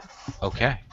So that goes to that. Now, if any of us wanted to challenge her, or if there was another power, we could do that at that point. Are we all good with that? Okay. So we go to the predictions, and we go down all the yes predictions, and I'm going to say that, yeah, we will catch up a small number of people deliberately scapegoated. Since that's my prediction, I will say that goes through. I think the second one is yours, Trina. Yeah. The mysterious eldritch powers will cease to roam the streets. I'm going to say that they don't stop altogether, but they're severely weakened. Okay. Like no one's making new ones, but the ones already made are still around. Right. So the problem was Essentially, the machinery is breaking down. All right. Except it's magic. So. That's a kind of machine in the classics. Okay. Yes. And then rumors of Trina's arcane power will spread. I'm going to say that, in fact, is the case. And it's awful. That's not awful, but it's disgusting. So we'll get that set there. I'm going to do that in a light blue. So okay, just so we can, so we have that marked, and people's feelings. How do the people feel about this, Shu, when this happens? Their response. Well, how is it done? Is this like black bagging in the middle of the night, or like do people arrested? Well, it's a small number of people, and we do it kind of precise, so I assume it's going to be more black bag, people vanish kind of thing. All right. Yeah, people vanish at night and then turn up hung in the morning. Or don't. They just appear. Or do they just disappear? Which one do they do? Is it a public act? Because we man. do have the whole situation with the tensions between rebels and liberators, so if we don't make it public. Uh-huh. So, yeah, we will have to do it publicly, yeah. So we there will black be, bag and then hang. there will be a series of hangings of people. So what do you think the public's reaction there is? Alright, if it's open and out in the open, like, a couple people are very upset about it, like, a couple young intellectuals write pamphlets about it that create a momentary flurry. But Okay. what does not happen is that people don't start to become nervous that people are just vanishing and that there's some kind of, horrible, you know, uh, secret government thought police things. That doesn't happen. All Because right. solo in the open, some students and intellectuals are like, this is wrong and this is immoral, and everyone else is like, well, okay. This is pretty mild, kid. Yeah. Yeah. The students protest for a week and everyone else is just like, okay. Well, that's settled. Back to business. Okay. Okay. So that's all set, and we do know that do these promises come true from the power? Yeah, because I'm speaking to the council, I have to say I'm going to have to discuss how we can, who we accused. Okay. In the end, we dragged a lot of people in, but in the end, it was only a small number of people, and we So do identified you them as push Trina up as a public accuser or no? in her role that she was the one who was able to do the Okay. magic to identify. Which plays into the rumors. Hmm. Wendy doesn't want to be publicly named as someone who helped with the ritual at all. Of course not, but you have influence over us because you were here. Oh, yes, I do, but I'm Yes. not part of the public thing at all. That Right. seems fair enough. No one would believe it even if we said so. No, Hey. no one thinks I have magic. Why would I have magic? I'm going to copy and paste some things down below. Do. And then I'm going to clear this. And Andrea, you're going to pick the next crossroad. Can you remind me what that exactly is, please? Okay, so the crossroads, do you want some examples of what they might be? Can you summarize? Like, what is my goal in creating a crossroad? I need motivation. So right now, you want to come up with an interesting issue like what we just had that we'll have to play out and resolve through scenes. Essentially, some choice faces the kingdom that we have to decide on. Okay. So here are the examples that I had: is allow a new mass of refugees into the city. They have been driven from their lands by invaders, but it might be more than the city can support. That's one. Execute the Archmage's vizier, who supplied information vital to bringing down her former master. That's Trina. That's Trina. Oh, don't do that! Yes! Those magics were icky. Bribe the forces of a foreign nation who threatens to attack. Give each race their own quarter of the city. Execute elvish warriors who slew a group of orcish allies. Ooh. Draft citizens to bear arms to defend the city. Strike against the newly resurrected Thieves Guild. Order a liberating faction from the city for their troublesome behavior. Conscript refugees into labor gangs. Organize a hunt against remaining horrors. Pay demanded reparations to some group. Those are all examples, or something else. Okay. Okay.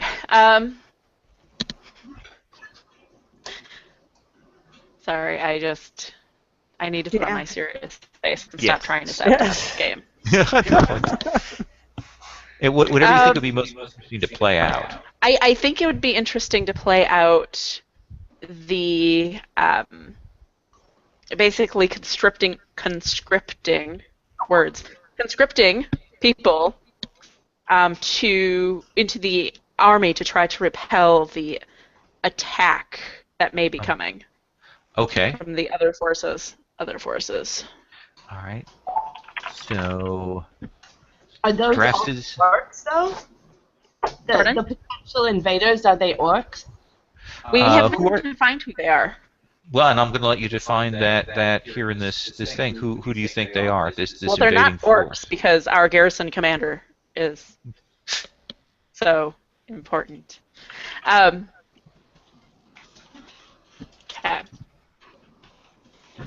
So it is. What would be interesting and require conscription? So it's actually, because this whole area has sort of been devastated by first, the Archmage came in and wiped everything out and then rebuilt it, and now he's been wiped out. So this whole area is kind of weakened defensively. There's a country nearby that thinks it can expand its borders. Okay. And is looking to sack the city to do so.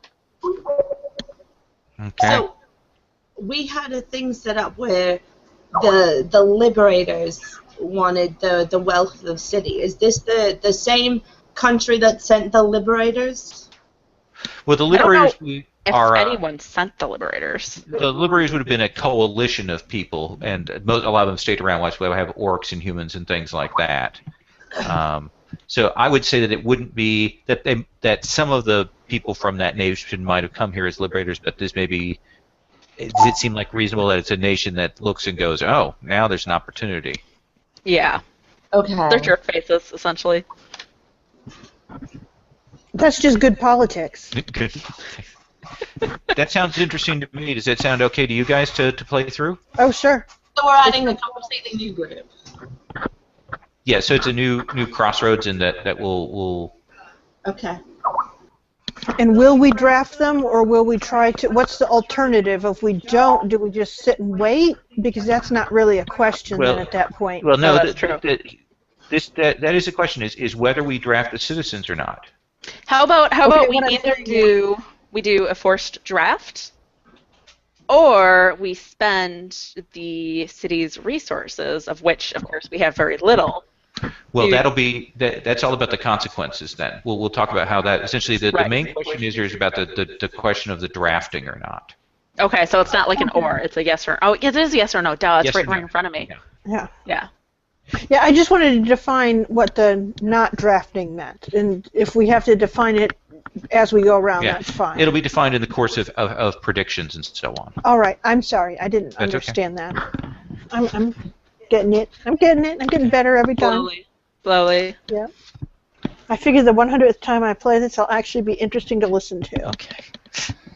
So, Andrea, you will be the person starting out framing this first scene. Correct. And again, you can frame it by yourself. You can put other people into a scene. You can play an NPC, however you want to do that. So, I think it's just going to be me, and I'm Okay. just going to narrate something. Sure. Because she has the neat scrying pool of neatness. Me? Me.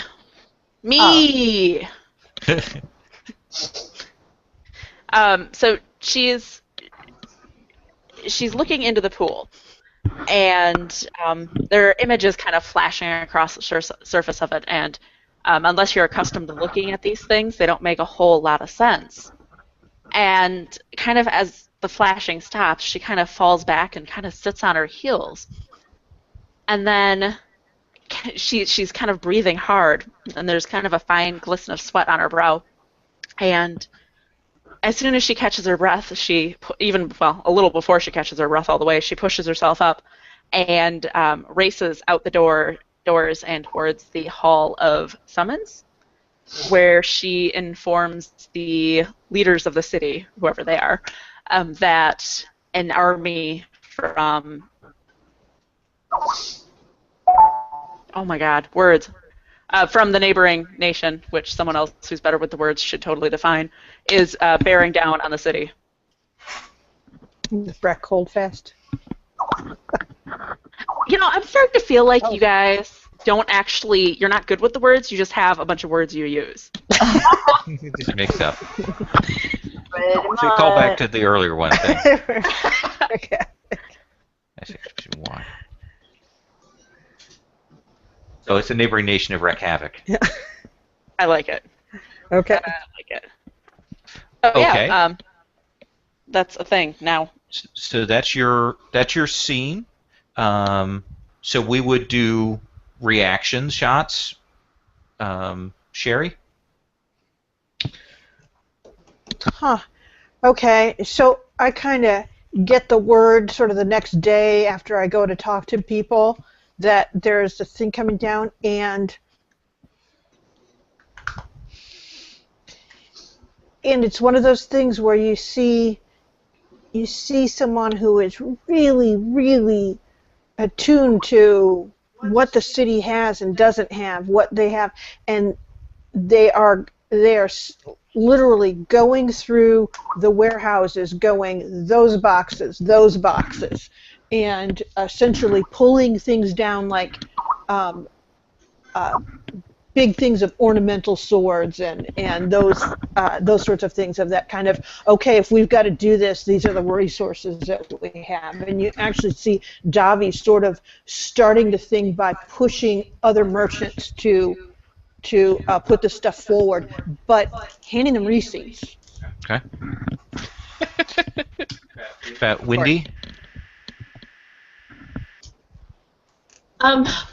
Wendy's reaction shot is sitting at the blue pool watching Trina talk to the council. And when she's done, she just goes, "Ah, bless," and then goes and talks to her people, and she assures them that everything is going to be fine. Okay. And I picture once the news comes down to where Quizbarrow is at, his orc staff, they are out, dude broing each other, fist pumps, chest bumping. They are pumped. The orcish garrison there, woo, woo, woo, woo, woo, woo. Oh, And I'm like, oh, Jesus. Knowing that this is not going to end well. We'll go through again. Andrea, do you want to make a prediction? I'm going to say, if there is a draft, maybe we're making up words, draftees. That's a real word. Will, thank God, will come from the lower classes. Okay. Nobles or jerks. All right. Sherry, do you want any power? I don't think there's anything really for you to promise or threaten quite yet. What do you mean?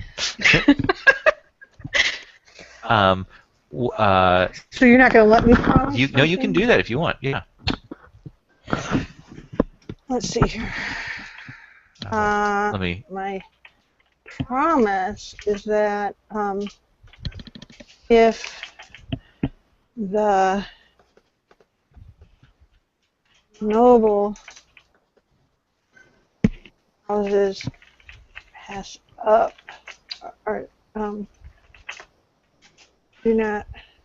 Now, does my promise have to be a promise to one of the four of us, like Yes. a thing that will happen to you guys? Yeah. Okay. Let's see here.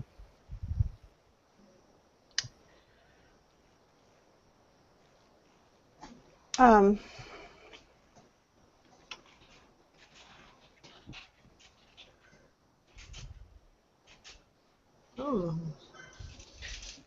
Untrained.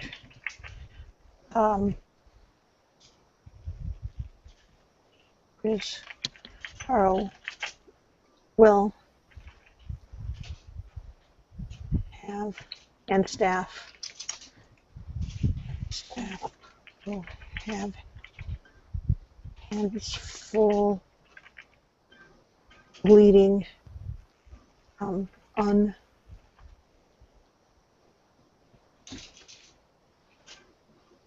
very poor troops. Nope, that's not it. Oh. Pass me. I Okay. will get to that. I want to size that up a little and see what I Okay. can do. Shu, this is do you a- want to this say is a anything big, about the expensive thing. people's feelings? Yeah. People do not want to be drafted Okay. at all. They do not want the city to grind to a halt. There's hardly any infrastructure as it is. If there are no cooks and transportation workers and thief takers, the city won't be worth anything. All right. Yeah. All right. I'm going to say if we don't draft,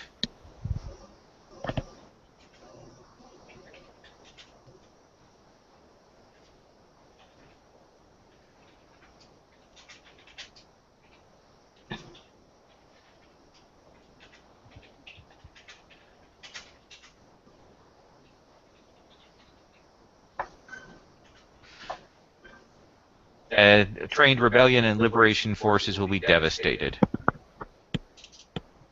That's my prediction on that. Mm. Andrea, which card do you wish to advance? Can you explain Crisis again? Because I did a bad thing. Sure. Essentially, you push the crisis thing forward if you think, rather than moving towards a kind of a resolution on this, instead the tensions have blossomed and the situation is starting to crumble. Well, it's not crumbling yet. We haven't really even gotten to the question. Mm-hmm. But we're working on it, so let's do the Will of the Kingdom. Okay. Sherry, it's your scene. Davi is a merchant. Davi understands that when you expect something for nothing, all you get is a bigger bill than if you had paid up front. So Davi goes to the... Davi is going to, let's see here, I need to speak to the leader of the rebellion, the sort of trained rebellion guys, and the liberation forces. So Davi wants to go to speak to them. Okay. Do you want us to play NPCs? Yeah, could you do that? Okay. Who do you want to do what? Let's see here. Why don't you be the liberation forces, Lowell, because you're mean. Okay. And you be the rebellion forces, Andrea, because I never know what's going to happen. And Shu, you be the leader for the nobles, the ones who could if they wanted, because they've got the training, they've been taking fencing since they were 8, whatever, right? Mm-hmm. Okay. And so I'm going to meet with you guys at the behest of the council. And essentially, I've got a little map, got a little presentation, a little PowerPoint about the incoming, essentially assault on the city, about the state of our walls, and the timeline that we've got. Fortunately, it's going to take, a good month or something for them to get here and lay siege to us. She's got a slideshow for us. Yeah, exactly. It's the only magic Davi accepts. It's a PowerPoint. And essentially, it's going to go, so we've got some people in the city. We can work on better walls. We can train some people up in a month, but we'd have to have someone who would know what to do with them to deploy them. I've got some things. We're going to have to figure out where the promissory notes go and for what. So I turned to him and said, I'm sure you'll figure it out, Davi. You're very clever. Yeah, you'll be signing some of those promissory notes. And the fewer people you have out, the more promissory notes you're going to be signing. I guess that's something of the question. Is it prelator, prelataire? How was that said? Prelator? I don't know. So, I'm just going to call you Prel for the moment. Anyway, Prel, I just need to know how many swords are coming from your boys. Oh, haha, haha. All out. I'm sure the lads down at the club will be happy to go out and give him a good show. Haha. We'll all come out. We're not going to get any help there. That's what we'll do. I'll get myself a fancy hat with a feather in it. See, I'll just make the stack of promissory notes a little higher over there on the thing. All right. Well, Lyra, it's good to see you again. Mm-hmm. Always a pleasure. Yeah. Look, my boys know the city and the land outside the city better than anybody else. Very pointedly looking towards Kavik, Dale. Fair enough. Look, we're all in this together because when those forces come through, they're not going to be picking through to see who's their friend and who's not. It's just going to be swords for everyone. And that's after they've starved us, okay? Well, that's what I want to know. Here's the thing is, if we don't recruit from amongst the people in the city, and I'm not talking about your people who picked up a sword and stuff and have a little bit of training, Lyra, but the general populace, if we don't, then those people with the skills, my men, and some of Lyra's people, and maybe even a few of Prell's folks, we're going to bear the brunt of it, and maybe we can hold out, but after that, who's to say what's going to happen? Okay. We've got to make the step now to build a militia here, or we're going to be vulnerable from this point forward. And that's an interesting word, militia. And you're going to see Davi turn around and go, because truth is, Pro, we got to give a lot of people swords, and people that you guys typically don't like to have swords. And if we force them, if we pull them in there and we don't give them anything else but the thing that they're going to go and die, there's a good chance that they're just going to run and hide. Because if there's anyone that knows the city and its environs better than Lyra and hers, it's the people who didn't join up to help Lyra and hers. And then what you're going to have are some people who have real resentment. And they're going to just pull this city down. So, do we pay these guys? Do we make them proper militia? I mean, you can conscript. Well, good citizens of the city will be happy to help. I mean, it is their city after all. I mean, why do they need to be paid to look after their own welfare? I certainly don't. Right? Well, but they do need to be paid to look out after your welfare. I mean, they could just step away and let the invaders in, and then when the invaders are done, come back in and keep on doing what they've done. They wouldn't. Be the target. Could never bear it. I mean, right? No. We can draft them. I've got swords. I've got some swords. Not as many as we could use.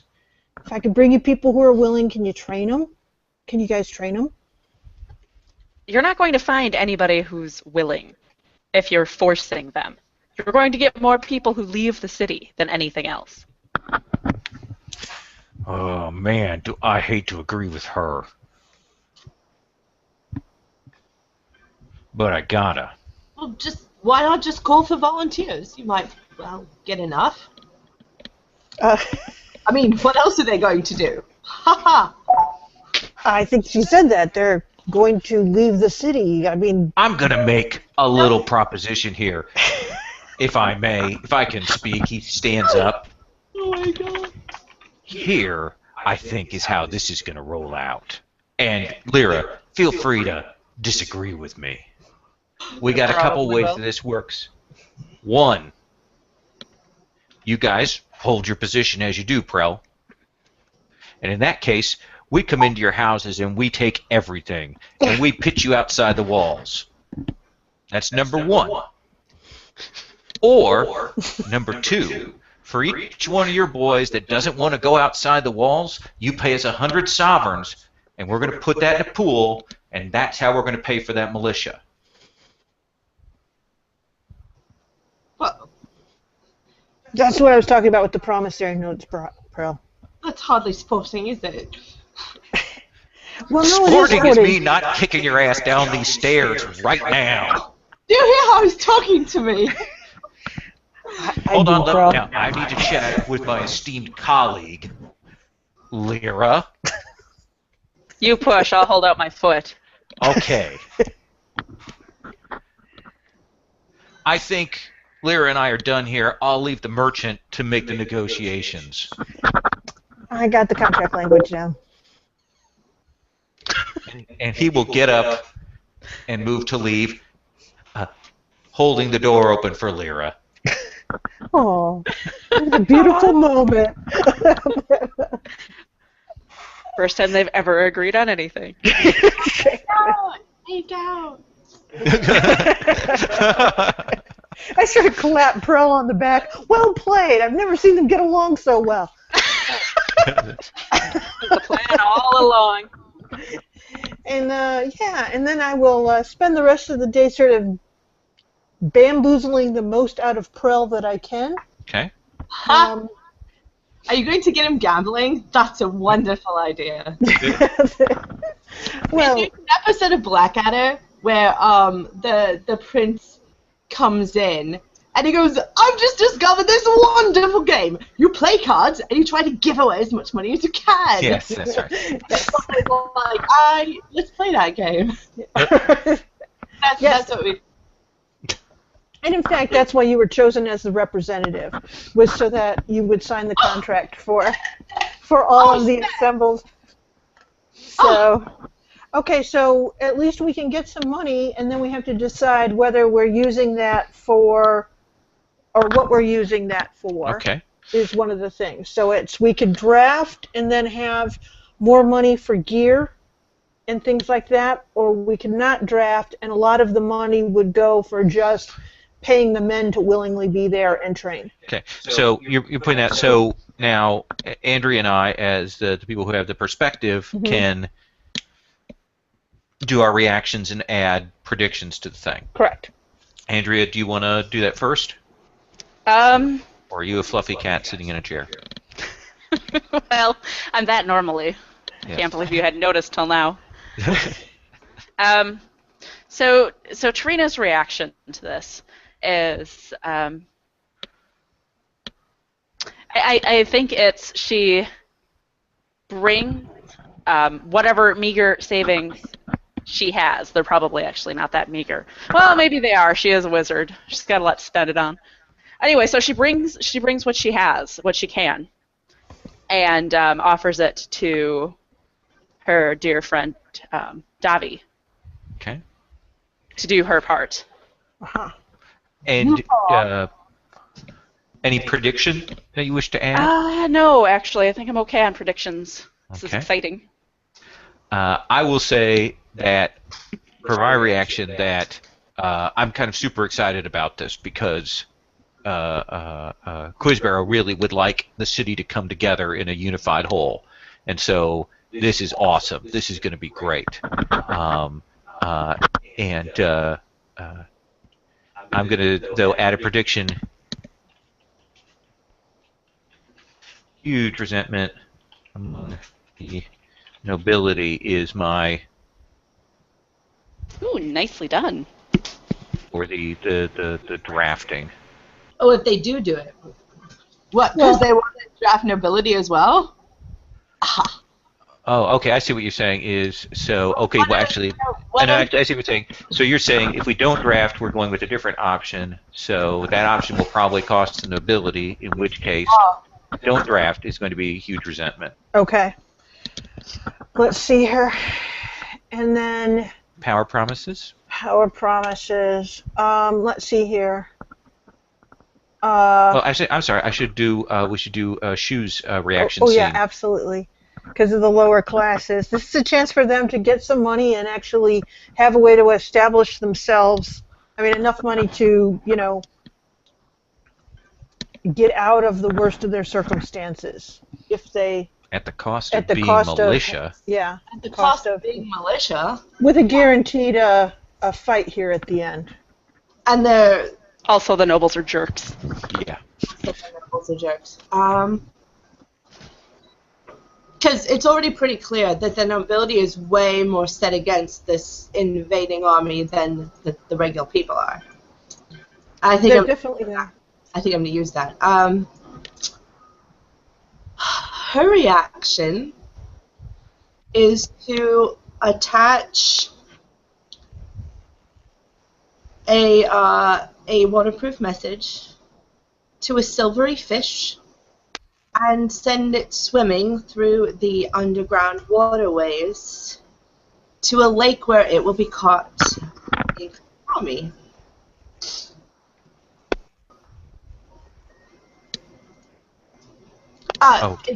It's not a written message. It unfolds and it plays a little song. Okay. Okay. Wait, is that one? That one? Well, yeah. I think I might be going somewhere with that. Was that what I was supposed to be, or was I supposed to do my character section? Or the city? Was I supposed to do what the people feel? Well, so you do your reaction of your character, Wendy, and then if you want, you can add something to change or refine the people's feelings in reaction to the changes that have occurred. Just emphasize how strongly they feel that way. Okay. Or maybe I'll change it to they don't want to fight in battles. Oof. Oh. Ooh, so even they don't even respond to the money offered? Who has the next scene? Do I have a scene coming up soon? You will do the next scene. Well, okay. But the money hasn't been necessarily promised yet either. It's being collected, but they haven't said what it's for specifically. Right. Am I making things worse again? I'm sorry. No, you can either way. Okay. All right. I'm just adding it a little. Okay. That is fair. And you had the opportunity, if you wanted to, you could like add an X to the crisis track if you think that this is creating more problems. Maybe.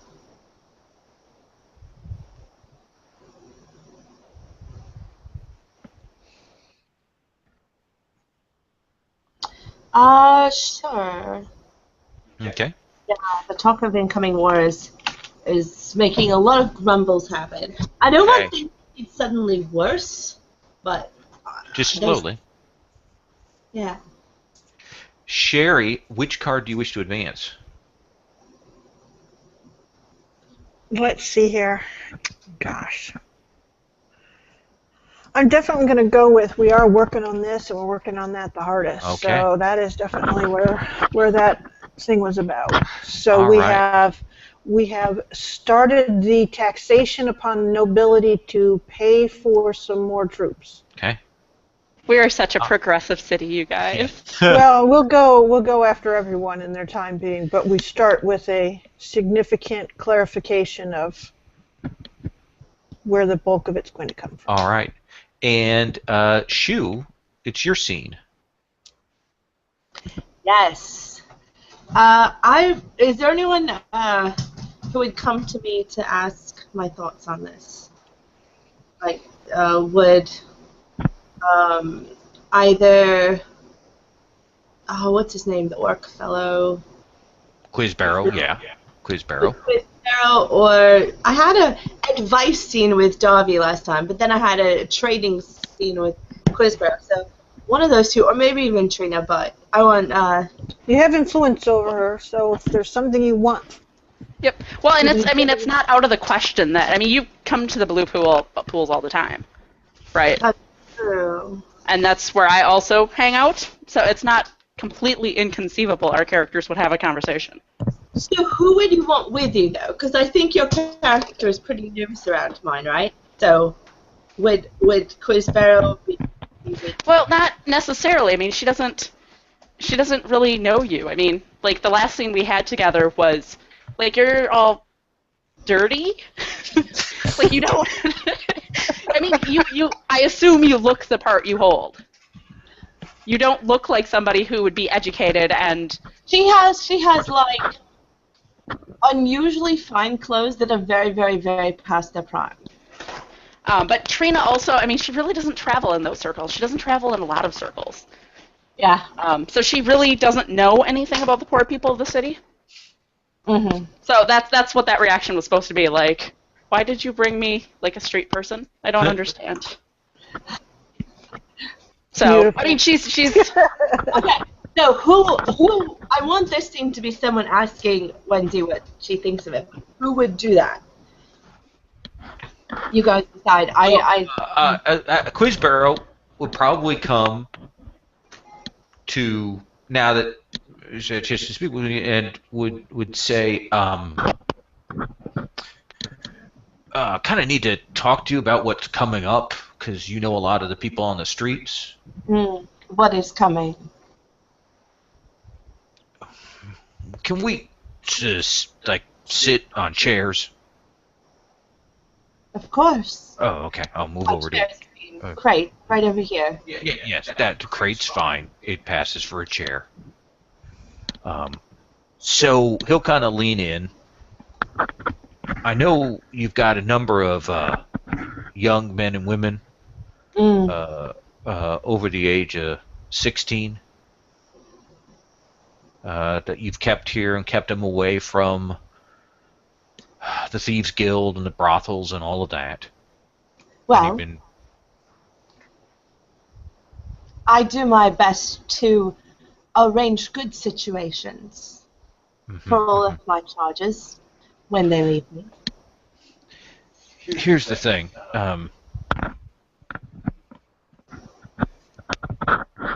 In not too long from now, and I know you've already heard rumblings about this, Wreck Havoc will be marching on the city. And when they come, they are not going to come as liberators or as occupiers. They're going to come here to loot, burn, and pillage the city and take everything from it. Are you sure? Yes. Is that what they tell you? No, ma'am. It actually comes from 10 years of campaigning and my experience in... They're going to come and they're going to slaughter a few nobles. They're going to take a high tribute. And they're going to install a governor who will do nothing. And they will build roads. And they will insist upon schools. And there will be a bit of fuss. There will be markets. And there will be trade.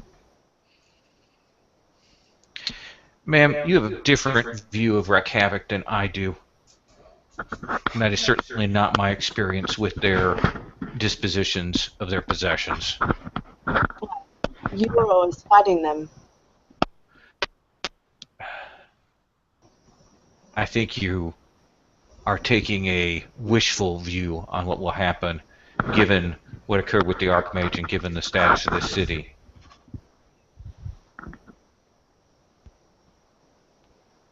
Ooh, okay. Okay. I don't know what to... It's kind of gotten away from me a little now. It saddens me to have to contradict you like this. That's not something I want to do. No, you're only saying what you know. It's just... It doesn't always go like that. And you don't hear about it when it doesn't. But there are many cities that... Well, things change, but things always change. I think people need food and markets and farmland more than they need, well, money at the moment. And that's... that is what your friend is working to do, is to take the wealth that has been in the hands of the nobility of your city and spread it down. And build up the trade and survival here. Rip up a war to put people fighting? What do you think is going to happen to them? Man, they will be fighting regardless. Down.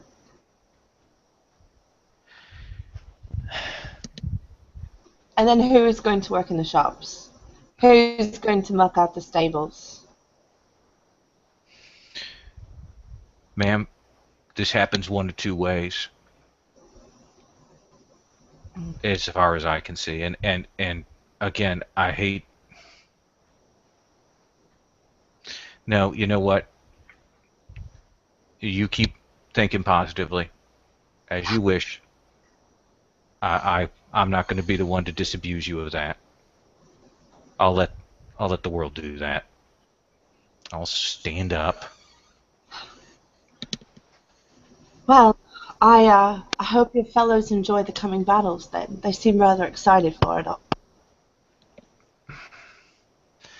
They might. I have no wish on this. And I will depart. Oh. Oh my god. That was incredible. My Ooh, that tears was are not hard. just for the onions I'm chopping up. Oh my god. Way to go, Shu. Way to go. So, draft or don't draft? What I was trying to do is throw a completely out of the blue twist into that. Yes. As So let's do reactions, and then we'll deal with people with role abilities. yeah. Andrea. How would Trina react to that? The complacency.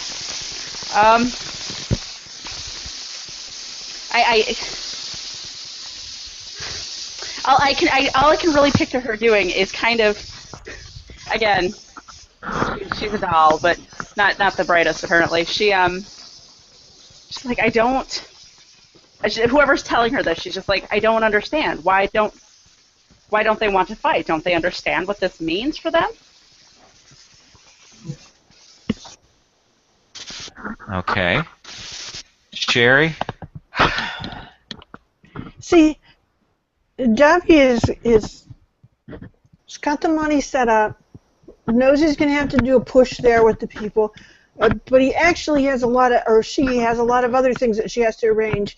And instead of worrying about that thing, because that's something that's going to be delegated, he's on to the next thing, and you find him down at the docks. And he's talking with a representative from the He or she? She. I can't. What's your gender? Davi. It's a very fluid gender. It is. Okay. He's so old, doesn't even matter anymore, right? Okay. There you go. And essentially, Davi is negotiating with the merfolk to bring supplies in, to bring fish and stuff in case of siege, but also. To essentially send messages, whatever he can do, she can do, that will give this city a chance to sustain it. Davi is himself trying to work the great bargain here. Okay. Sherry, I absolutely love you. You're fantastic.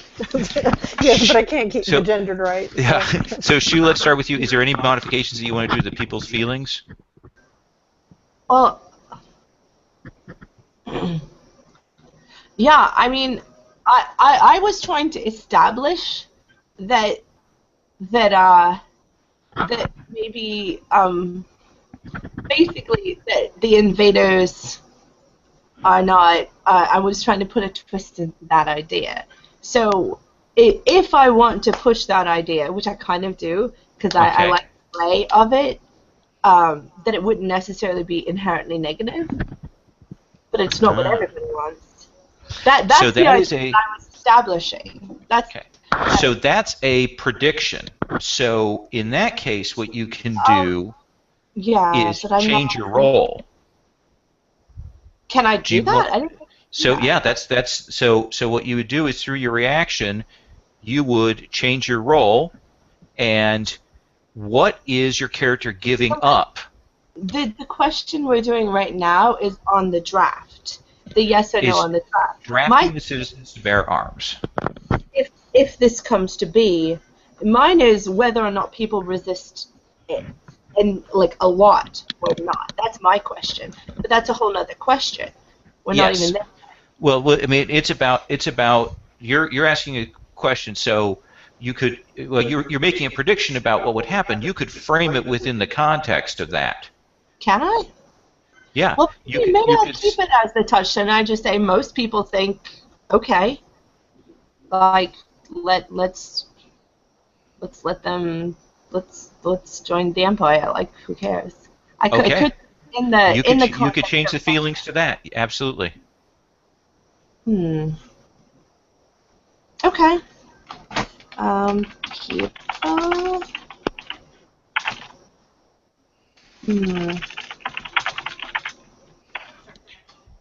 Oh. Nope, it's not our connection. Yeah. You might just have to get out and get back in. Besides, I can't change roles between questions, can I? As long as you don't use your role power here, as long as you don't make a prediction, you leave the prediction as it is, your people's feeling statement as it is, you could change your role now.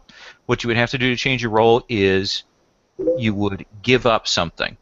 Your characters, you have to tell us what your character sacrifices in order to do that.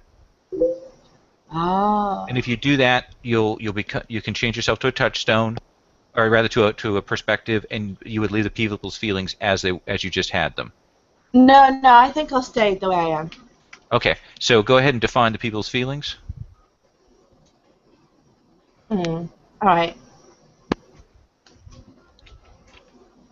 Sherry is rebooting.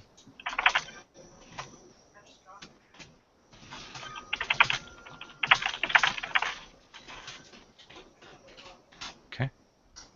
All right.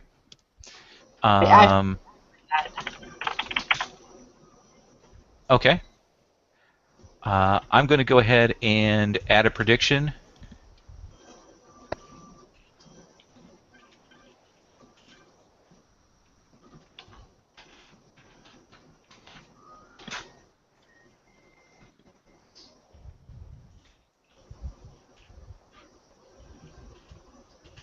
Oh.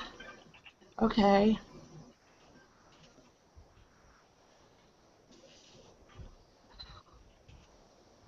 That is my prediction. Read it. If no draft and no militia, wreak havoc, burns the city, and loots the streets. Nice. Oh.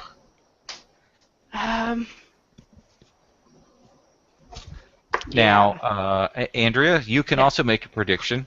You could predict the opposite of that, for example. But I kind of don't want to. Okay. Oh. Well, it's not a good thing. Yep. Gosh, I don't know what else to add. I don't know what other predictions to make. So let's just For not good or ill? Okay. Now, Shu, you have a choice about moving things forward. You can put an X to advance the resolution. You can and at the same time you could put an X to advance the crisis, or you could put 2 X's on crisis, given your role as touchstone. Or you could just put an X on the kingdom and not advance the crisis. I will. I didn't advance the crisis last time, so I'm going to advance the crisis this time. Okay. Good. Do you want to advance it twice? There you go. Okay. All right. So it is my turn to call a scene. So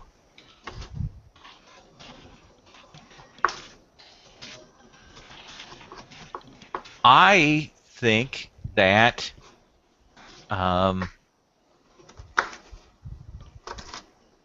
I will quietly in the night go to the is it the Tower of Silence? Let's see. Essentially, where I know that Trina studies, to speak with her. Okay. And we'll come to consult with you, and we'll say, cloaked, so people probably can't tell who he is, that kind of thing. badly adorable. clothed because he's an orc, so he doesn't know how clothing works all that well, or fashion. Fashion's But he probably a better word. will come and he will, Lady Trinara. Quizbaro, is that you? Yes, yes, it is. Could I speak with you briefly? Of course. I'm always happy to entertain you. How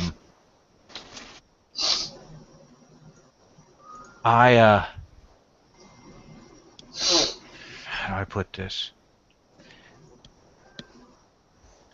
If we cannot,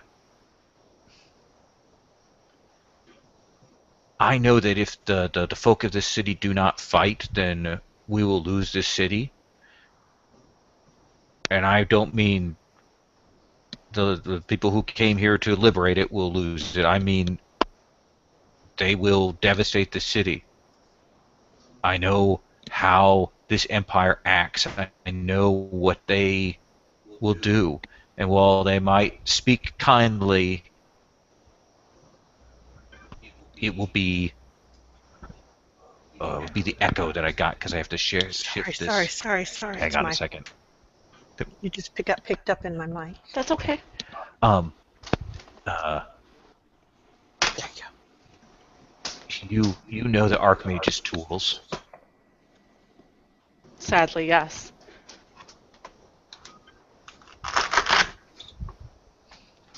Is there anything we can take from that to defend this city and not have to have the citizens fight? The tools that remain of the Archmages are, by and large, corrupt. I've been trying to clean them, to purify them back to the way they were intended to be used. But the weapons of which you speak, those are something that are already in the state they ought to be.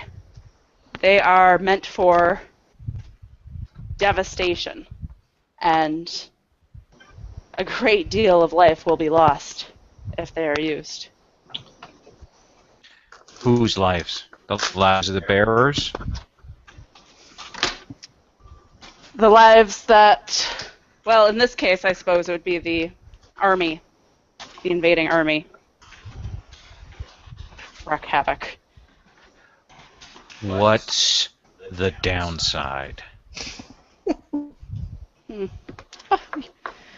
say that so heavily. There's always a sacrifice that must be made in cases like these. What do I have to do? Your sacrifice alone would not be nearly enough. To fuel such an invention, it would take a great many lives. I have a garrison. Quizbarrow, if something were to happen to you, what would this city do? It would live on and survive, and maybe they would have farmers and merchants. It would tear itself apart. No. If my choice is this city burning or a little bit of crisis after this, I will do what I need to keep it from burning. War is a terrible thing, but it's, as far as the laws of nature go, it's a balanced arrangement. It's hard to ask people to lay down their lives for a cause, any cause. But if we could convince them to fight, wouldn't this city have a chance?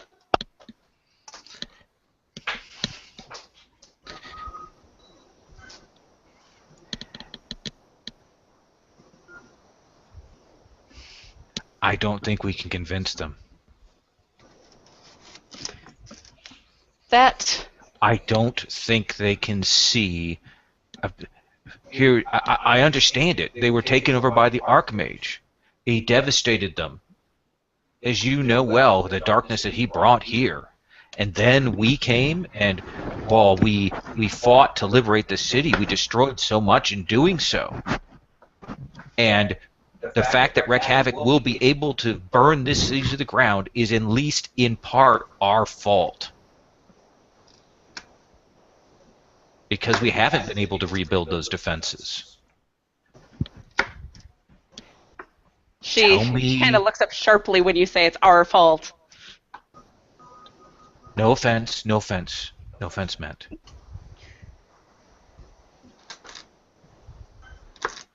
Do you want to show that you are better than your master? If you do, then give me the tools to save this city.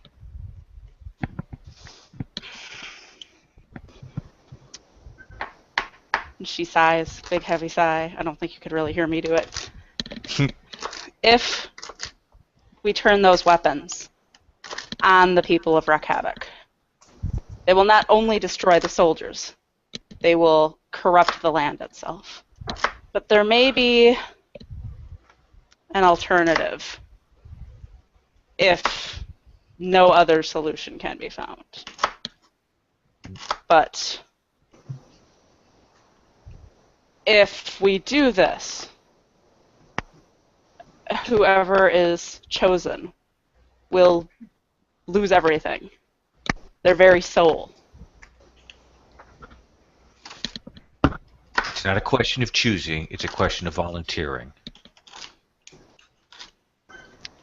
The demons that everyone is so afraid of that are in the sewers. Mm-hmm. They're bound currently. They're of no harm to anyone. But if they were freed and controlled by someone, then they would be a very powerful weapon to unleash.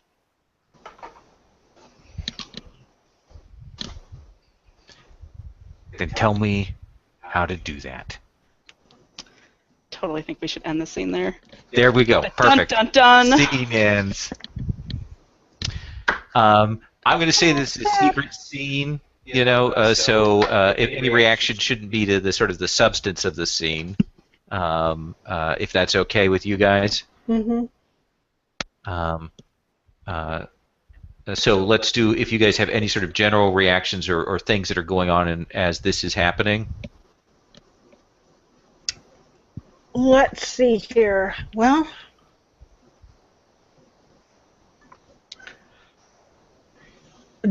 as I said, Davi would still be working on essentially things that are needed, right?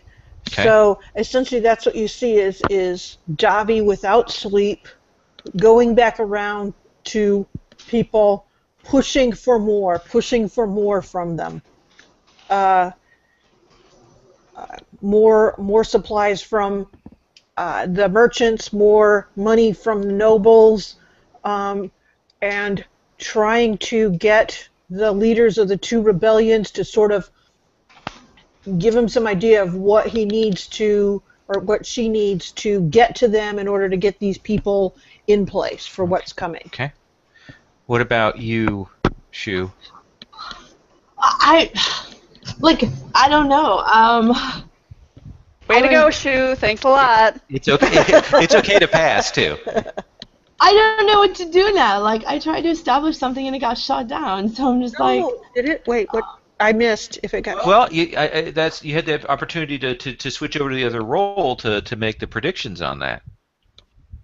Yeah, but the thing that I wanted to make a prediction about is not the thing that we're working on right now.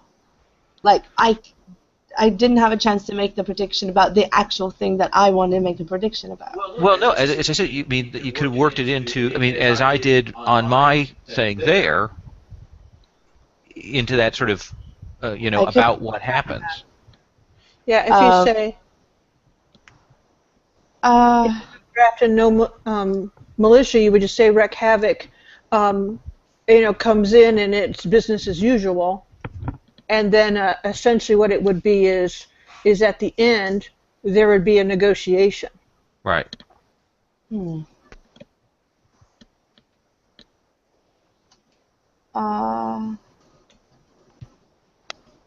Yeah, I don't know. I think we have to skip my turn because I don't know what to do. Okay, that's fair enough. I think I will make a another contingent prediction. I'll let Andrea make the first. Do you have any predictions to add, Andrea? Something terrible is happening to Lowell's character. Okay. All right, so All right. So if there is no draft, and if there is no draft, and Quizbarrow undergoes the ritual, oh my God, I don't even know where to go with this. This could be so bad depending on how bad Lowell wants to play it. I don't know. Just skip me. My brain is You filled don't want with to do too many it? possibilities. Okay. All right. We'll leave that. Okay. You don't want to do that. I don't know what happens. Oh. There is no draft.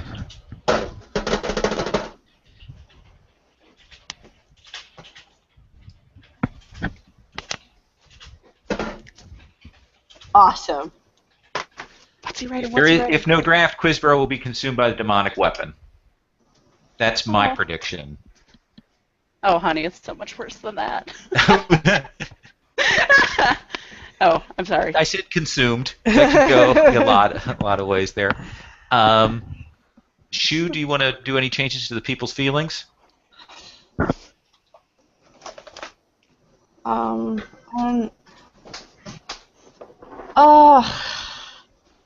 No, I kind of painted myself into a corner. Yeah. Okay, sure. So, like, maybe the people want to try diplomacy. No, I don't think they do. Just go with it. You're committed. It's okay, Shu. It's okay to be the bad guy. The people under.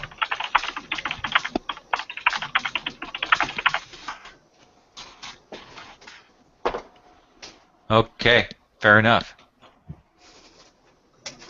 My other one was awesome too.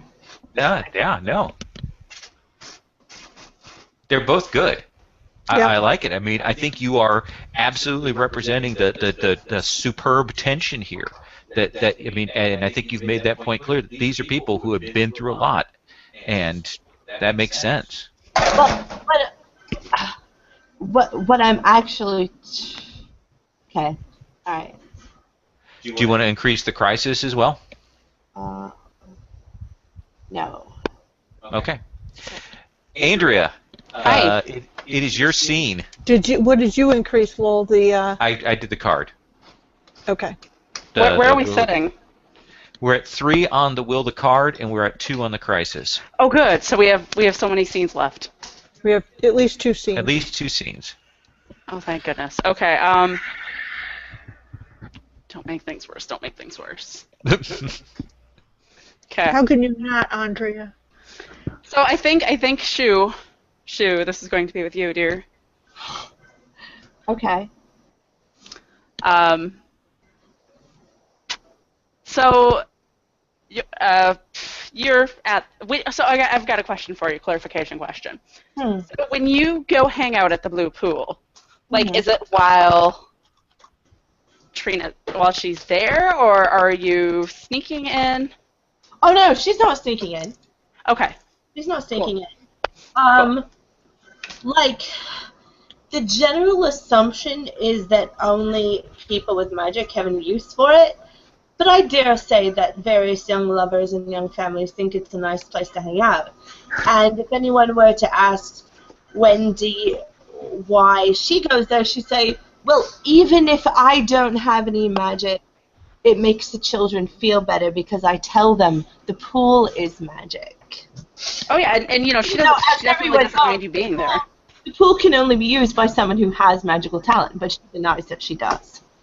Nice. So she's like, I tell them that the pool is magic, and they imagine themselves better. Aw.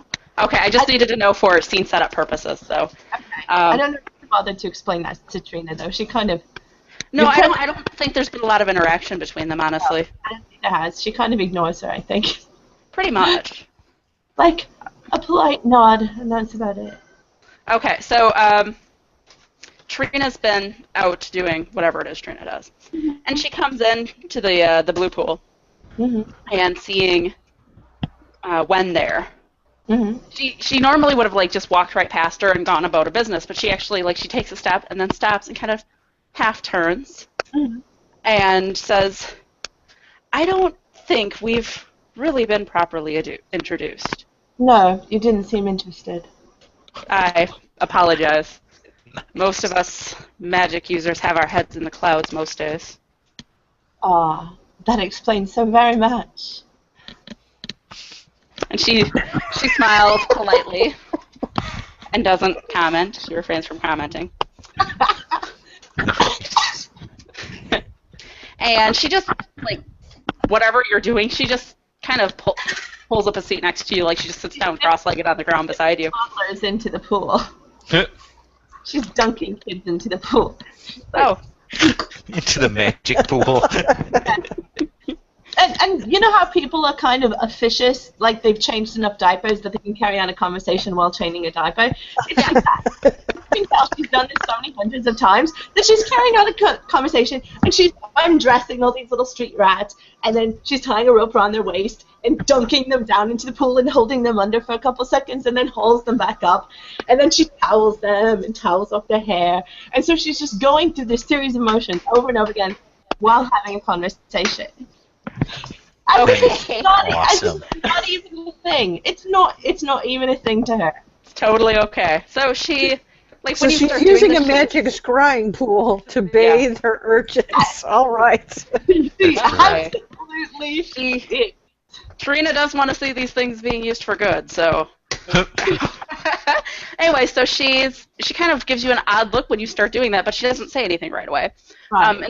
Instead she says, "I understand you have some influence over some of the people in this city." Why, whoever told you a thing like that? Nope, stay under. She's watching her. Terrifying little children. I know. I don't quite know. Anyway, so well, it's just something I've observed. Well, I see. When your head came out of the cloud. Well, more accurately, when my head was in the clouds. Ah. Well, what do you need then? I'm concerned about frankly, the lack of concern the people are showing about this force that's coming. Well, yes, of course. And perhaps you could explain it to me. Have you ever traveled to the West? I've traveled a great many places. Well, then, you know that in the lands surrounding Reykjavik, there's very long, very old dispute. When they go to lands close to them, they're, how to put it, savage and brutal.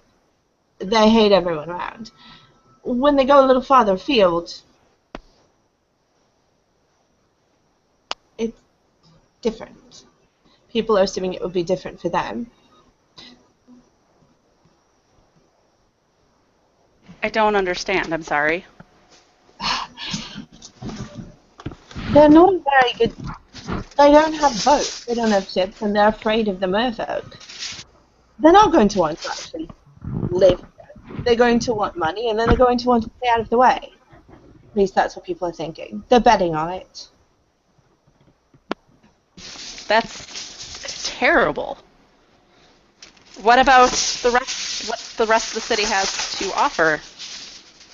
Well, the rest of the city has a lot of idle rich who are, of course, afraid of their homes being burned down and all their rich, lovely things stolen, and the cathedrals completely divested of gold.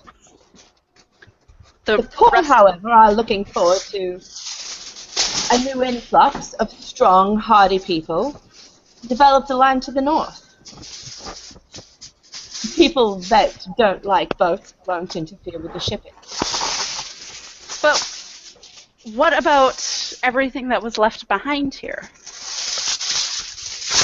If Wreck Havoc took it, they could use a lot of the Archmage's items as weapons.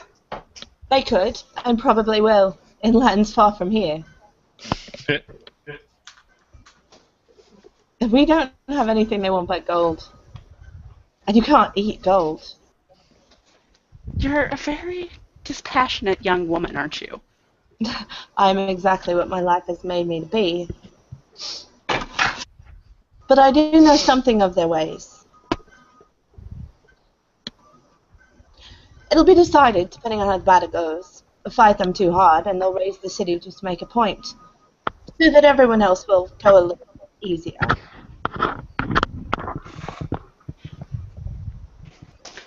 But the cities that conquer are like medicine. The more you fight it, the bitterer it is. And the worse it tastes, the more they drink. But what if you could look into the city's future and see what will happen? Haven't you yet? Perhaps change your mind? Perhaps. The future is a very finicky thing. It changes quite frequently. But if enough people with strong wills set their mind to something, the future can be fixed in one position and will not be altered. And I believe that is starting to happen. So I'm asking you, do you want to see what happens if the common folk of this city do nothing? If it'll make you feel better. It will. What are you doing with those kids, by the way? He looks at you like it's a stupid question, and she says, they have tummy aches. And as if that's as if she's just answered the question totally. Oh. And then just goes about her business. Oh. Well, when you're done caring for your brood, I'll send someone to you. why are you not coming? I have to come to you. You mean you wanted to do this at your house? Unless you have the necessary ingredients. Potions are always most effective when they're fresh. Of course I don't. I don't know anything about all that. It would be better if we did it here. Oh, okay. I've gotten confused. All right. Okay, I think that's done. Okay. I'm not at all sure how that ended, but...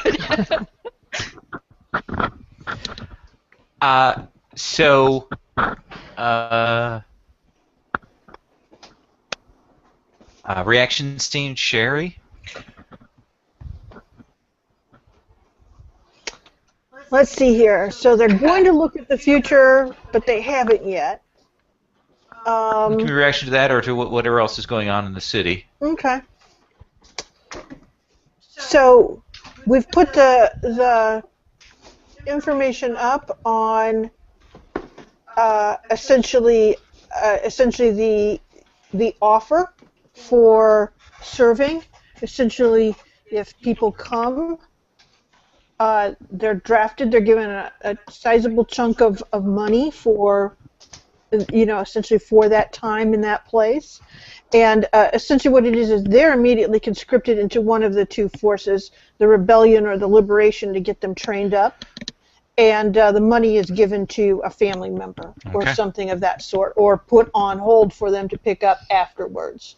So that's part of it, is that he's gotten more money from the nobles because only the people that survive are going to be able to pick up their money, or that have a family.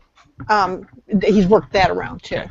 But essentially, but you have that thing of there's not as many people as he would have expected because it's a good chunk of money. For my reaction, I picture Quizborough working hard to more ingratiate himself with his subordinates, since he realizes he's going to be needing them to help fuel the sacrificial demonic weapon. Oh, God. So bad. So we'll start with Shu and Andrea. Do change to the people's feelings or additional predictions? I'll let Shu go first unless she wants me to go first. I don't know.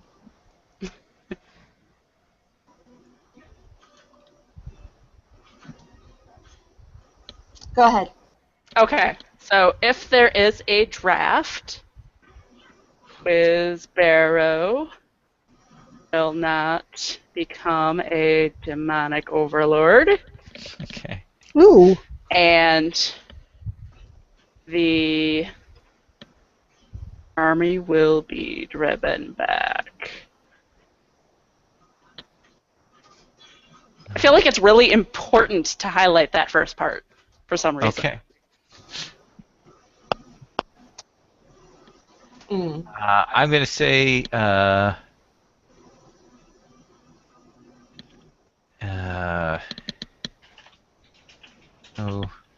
draft.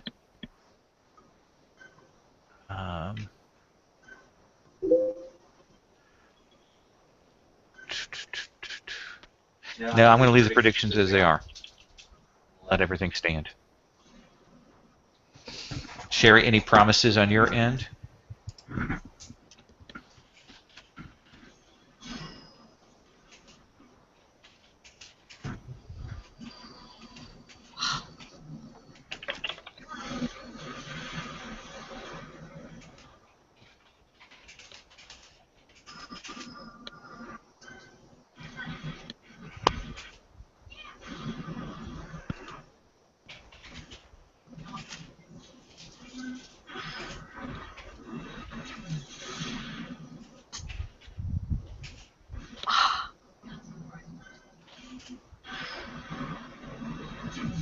Has to be about one of us. Oh, well, here it is Unless you're switching role. the common people will be crushed. And let's see here, and one day's organization among them,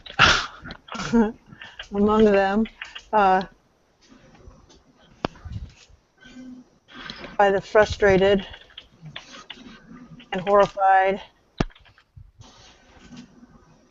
powers that be. All right, so now let me stop you here, because you kind of make you think. Now, Shu could, at this point, she could accept that. She could challenge that if she wanted to. Absolutely. Because she has the power. In which case, it would be a negotiation about that. I'm kind of seeing the way everyone else wants the story to go, and I'm not gonna push against it anymore. Well, no, I think that what it is yeah, I mean, everybody else is kind of making it clear that that's not. No, you can always challenge. That's the mechanic in here. Yeah. Does Shu go after me or does Sherry go after me? Sherry will go after you. Okay. Because I was going to say whatever. I wasn't even going to specify like whatever it was that your character saw in the vision, like the vision could come true exactly as you predict, or exactly as like the common folk predicted. Exactly. But you've just stick to your guns. let's deal with this. So Sherry's put this sort of power promise out there, and that's about you as the power, making sure that happens that way. Now, how this happens is Shu could declare what she's challenging there, and you could narrate, what your character's doing to kind of act back against that. And then Sherry has the choice of accepting that or offering a sort of a yes and steps to it. Mm-hmm. If you want to go through that process, we can do that. That's not a problem. Yeah, that promise of essentially the reaction of the people who consider themselves to be powers against what they consider ungrateful underlings. So that is why I put that there. It is not that. Now the other thing that you could do is you could declare your role shift at this point and add. Switch over to perspective to change the predictions or add to the predictions.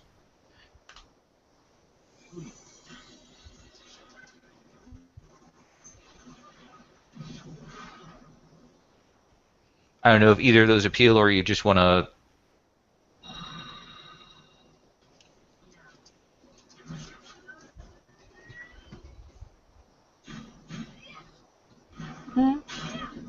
Was that for Sherry? That was for you. Oh, I thought you were talking to someone else. No. I don't. I like being a touchstone. Okay. Like it doesn't feel like narratively proper for my character to be anything for playing this character to be anything but the touchstone. Sure, that's fair enough. Okay. Now you have the option. Do you want to increase the crisis level from these events?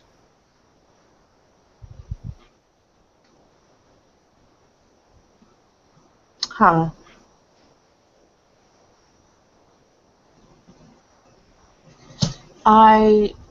Sure. Wait, bad things happen if the crisis goes okay? So when the crisis occurs, then we stop and we kind of resolve the crisis. Mm-hmm. Mm-hmm.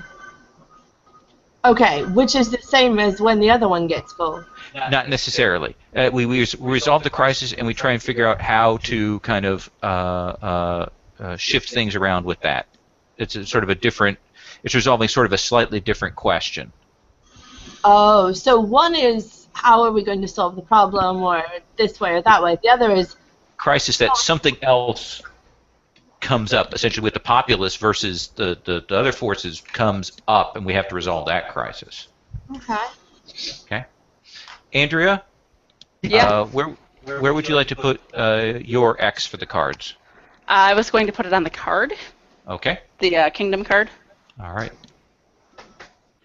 Sherry, it is your scene. Okay. So, essentially, this is the thing, is Davi doesn't know what's going on with the magic and the demon and those things. So understand that when I put that stuff down, all of that's going to be a big surprise, and that's why I put that down, is more that they're going to see this, first the no one answers to the call and the promises, and then there's this horrible demonic thing that occurs, and whatever happens after that is going to be a big overreaction. So, in the thing right now, though, he doesn't know what's going on, and the generous payouts that she has attempted to arrange are not getting the effect or the amount of stuff that he would want to get. So let's see if he can talk to. Yeah, he doesn't know about the magic. So maybe talk to Wendy. Try to find out why no one will come for the money. for money that's enough to make a new life. Mm-hmm. So I guess the baths again, Wendy. All right.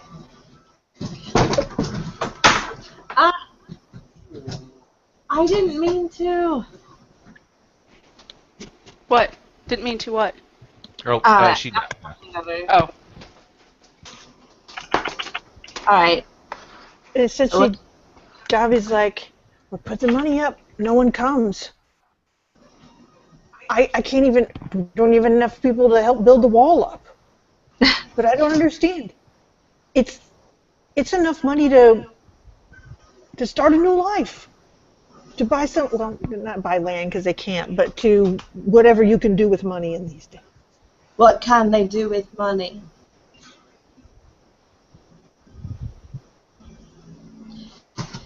They don't. Probably. Sorry. They can buy Not beer. talking to you guys, sorry. Money's not going to do them any good if they're dead and missing limbs, missing eyes, the products of battle. They don't want to fight. They're tired of fighting.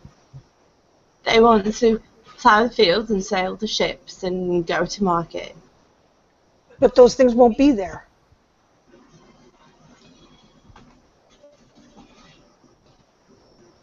I mean, are they just going to pick up and go? Or do they think it's just going to magically be okay? Well, some people are going to pick up and go. Some people already have. Yes. Quite a few. Some people listen to the stories brought in of this horrible burning army. And some people remember how it used to be. With, disinterested overlords that threw wasteful parties now and then, but didn't really give anyone a fuss. And you'll see Davi kind of go, what are you talking about? Do you think that the peace and the prosperity of the city before the Archmage was somehow based on people not doing anything? I think the city that used to be is gone and can't be again. We have a chance to make something new through fighting for it or through negotiating for it. Either way, it's a slim chance. It all depends on what people want. Okay, so that's what I'm saying.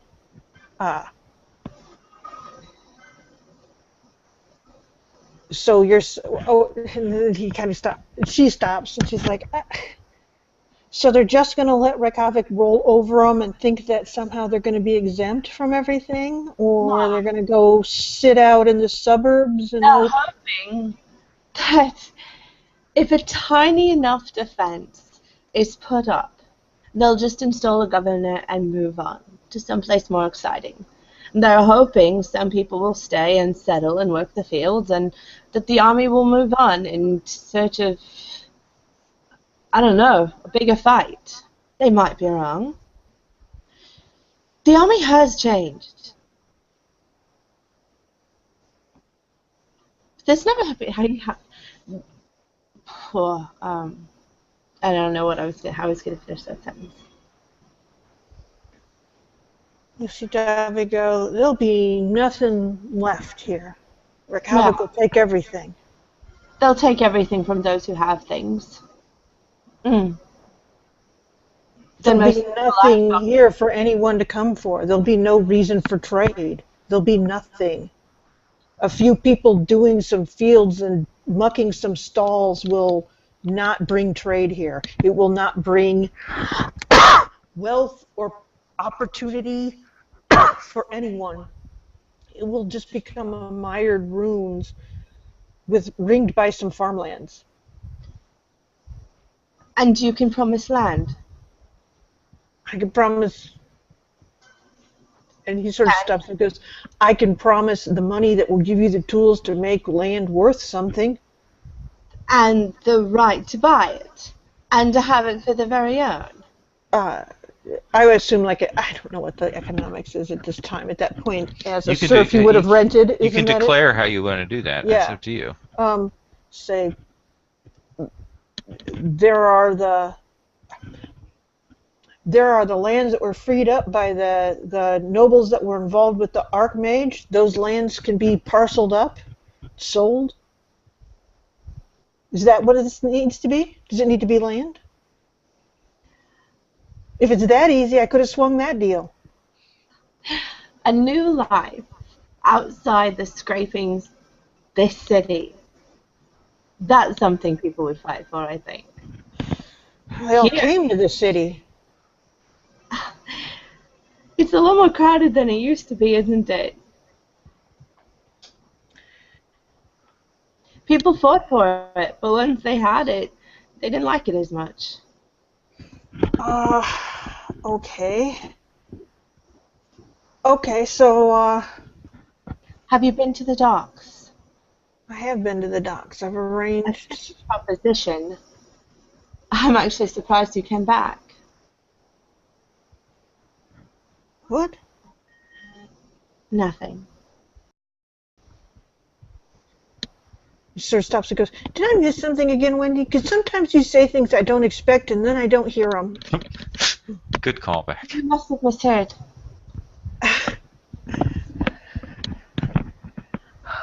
But I am trying to listen. So land would help. Mm-hmm. Okay, so take back the promise. How many more? But let's abstract the conversation. Let's say Wendy shares several things that she thinks people would get excited about and make a middle class happen and stuff like that. Make a middle class after. Okay, economically we work something out. Yes. Something like the GI Bill after World War II, right? Well, I mean, They basically, introduced the middle. for poor people, being under one set of corrupt nobles is kind of the same as being under another set of corrupt nobles, and they really don't think anything's going to change. But if you said, if you'll fight for us, something is going to change, then people will be like, oh, well, these guys might be cool, but you aren't being cool, you know? All right. So we won't go into the picky things, but we will start the great, how do you say, discussion about the propaganda. Okay. Okay? She says she will talk to certain people. All right. Should we do call the scene there? Is that okay? Yeah, that's right. Okay. That's good. Do you have a reaction scene, or should I do my reaction scene, Andrea? You go ahead and do yours. Okay. Well, I'm going to say I picture the next couple of things as a montage of my men kicking in the doors of the nobles, pitching them out on the street, and burning deeds. Oh, shit! And the people's feelings change overnight. Okay. I'm going to make a prediction associated with my reaction, which is if there's a draft, the nobles will be cast out and their lands distributed to the draftees. This is freaking terrifying. I love it. That's my scene. And my beautiful crafted sentence. Okay, it is on. Yep, exactly. Okay. All right, Andrew, do you have anything you want to add? No, not as far as predictions go, but I think she's probably fine-tuning the whole demonic overlord spell. Okay. This is so totally the road to Trina's ruination Yes. instead of the cities now, isn't it? Yep. Sherry, where do you want to put your X?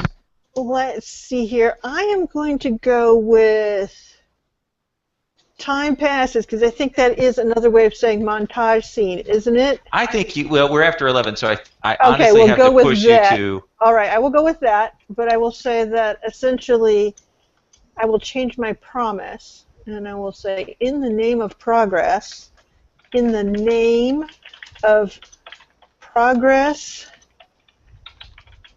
and prosperity, what's a few nobles? Well, that's more of your statement. That's not a... No, Yeah. that's a, You just take your promise off the board is what you do. Okay, that's what I will do. Do you want to move the card forward then? Sure. Okay. Uh-oh, I did a bad thing with the cut and paste. You can hit Control The Z. merchants basically threw the nobles under the bus to assemble an army. Yes. Yep. Great, that's amazing. Put your X up there, Sherry. I thought I did. I'm No. sorry, hon.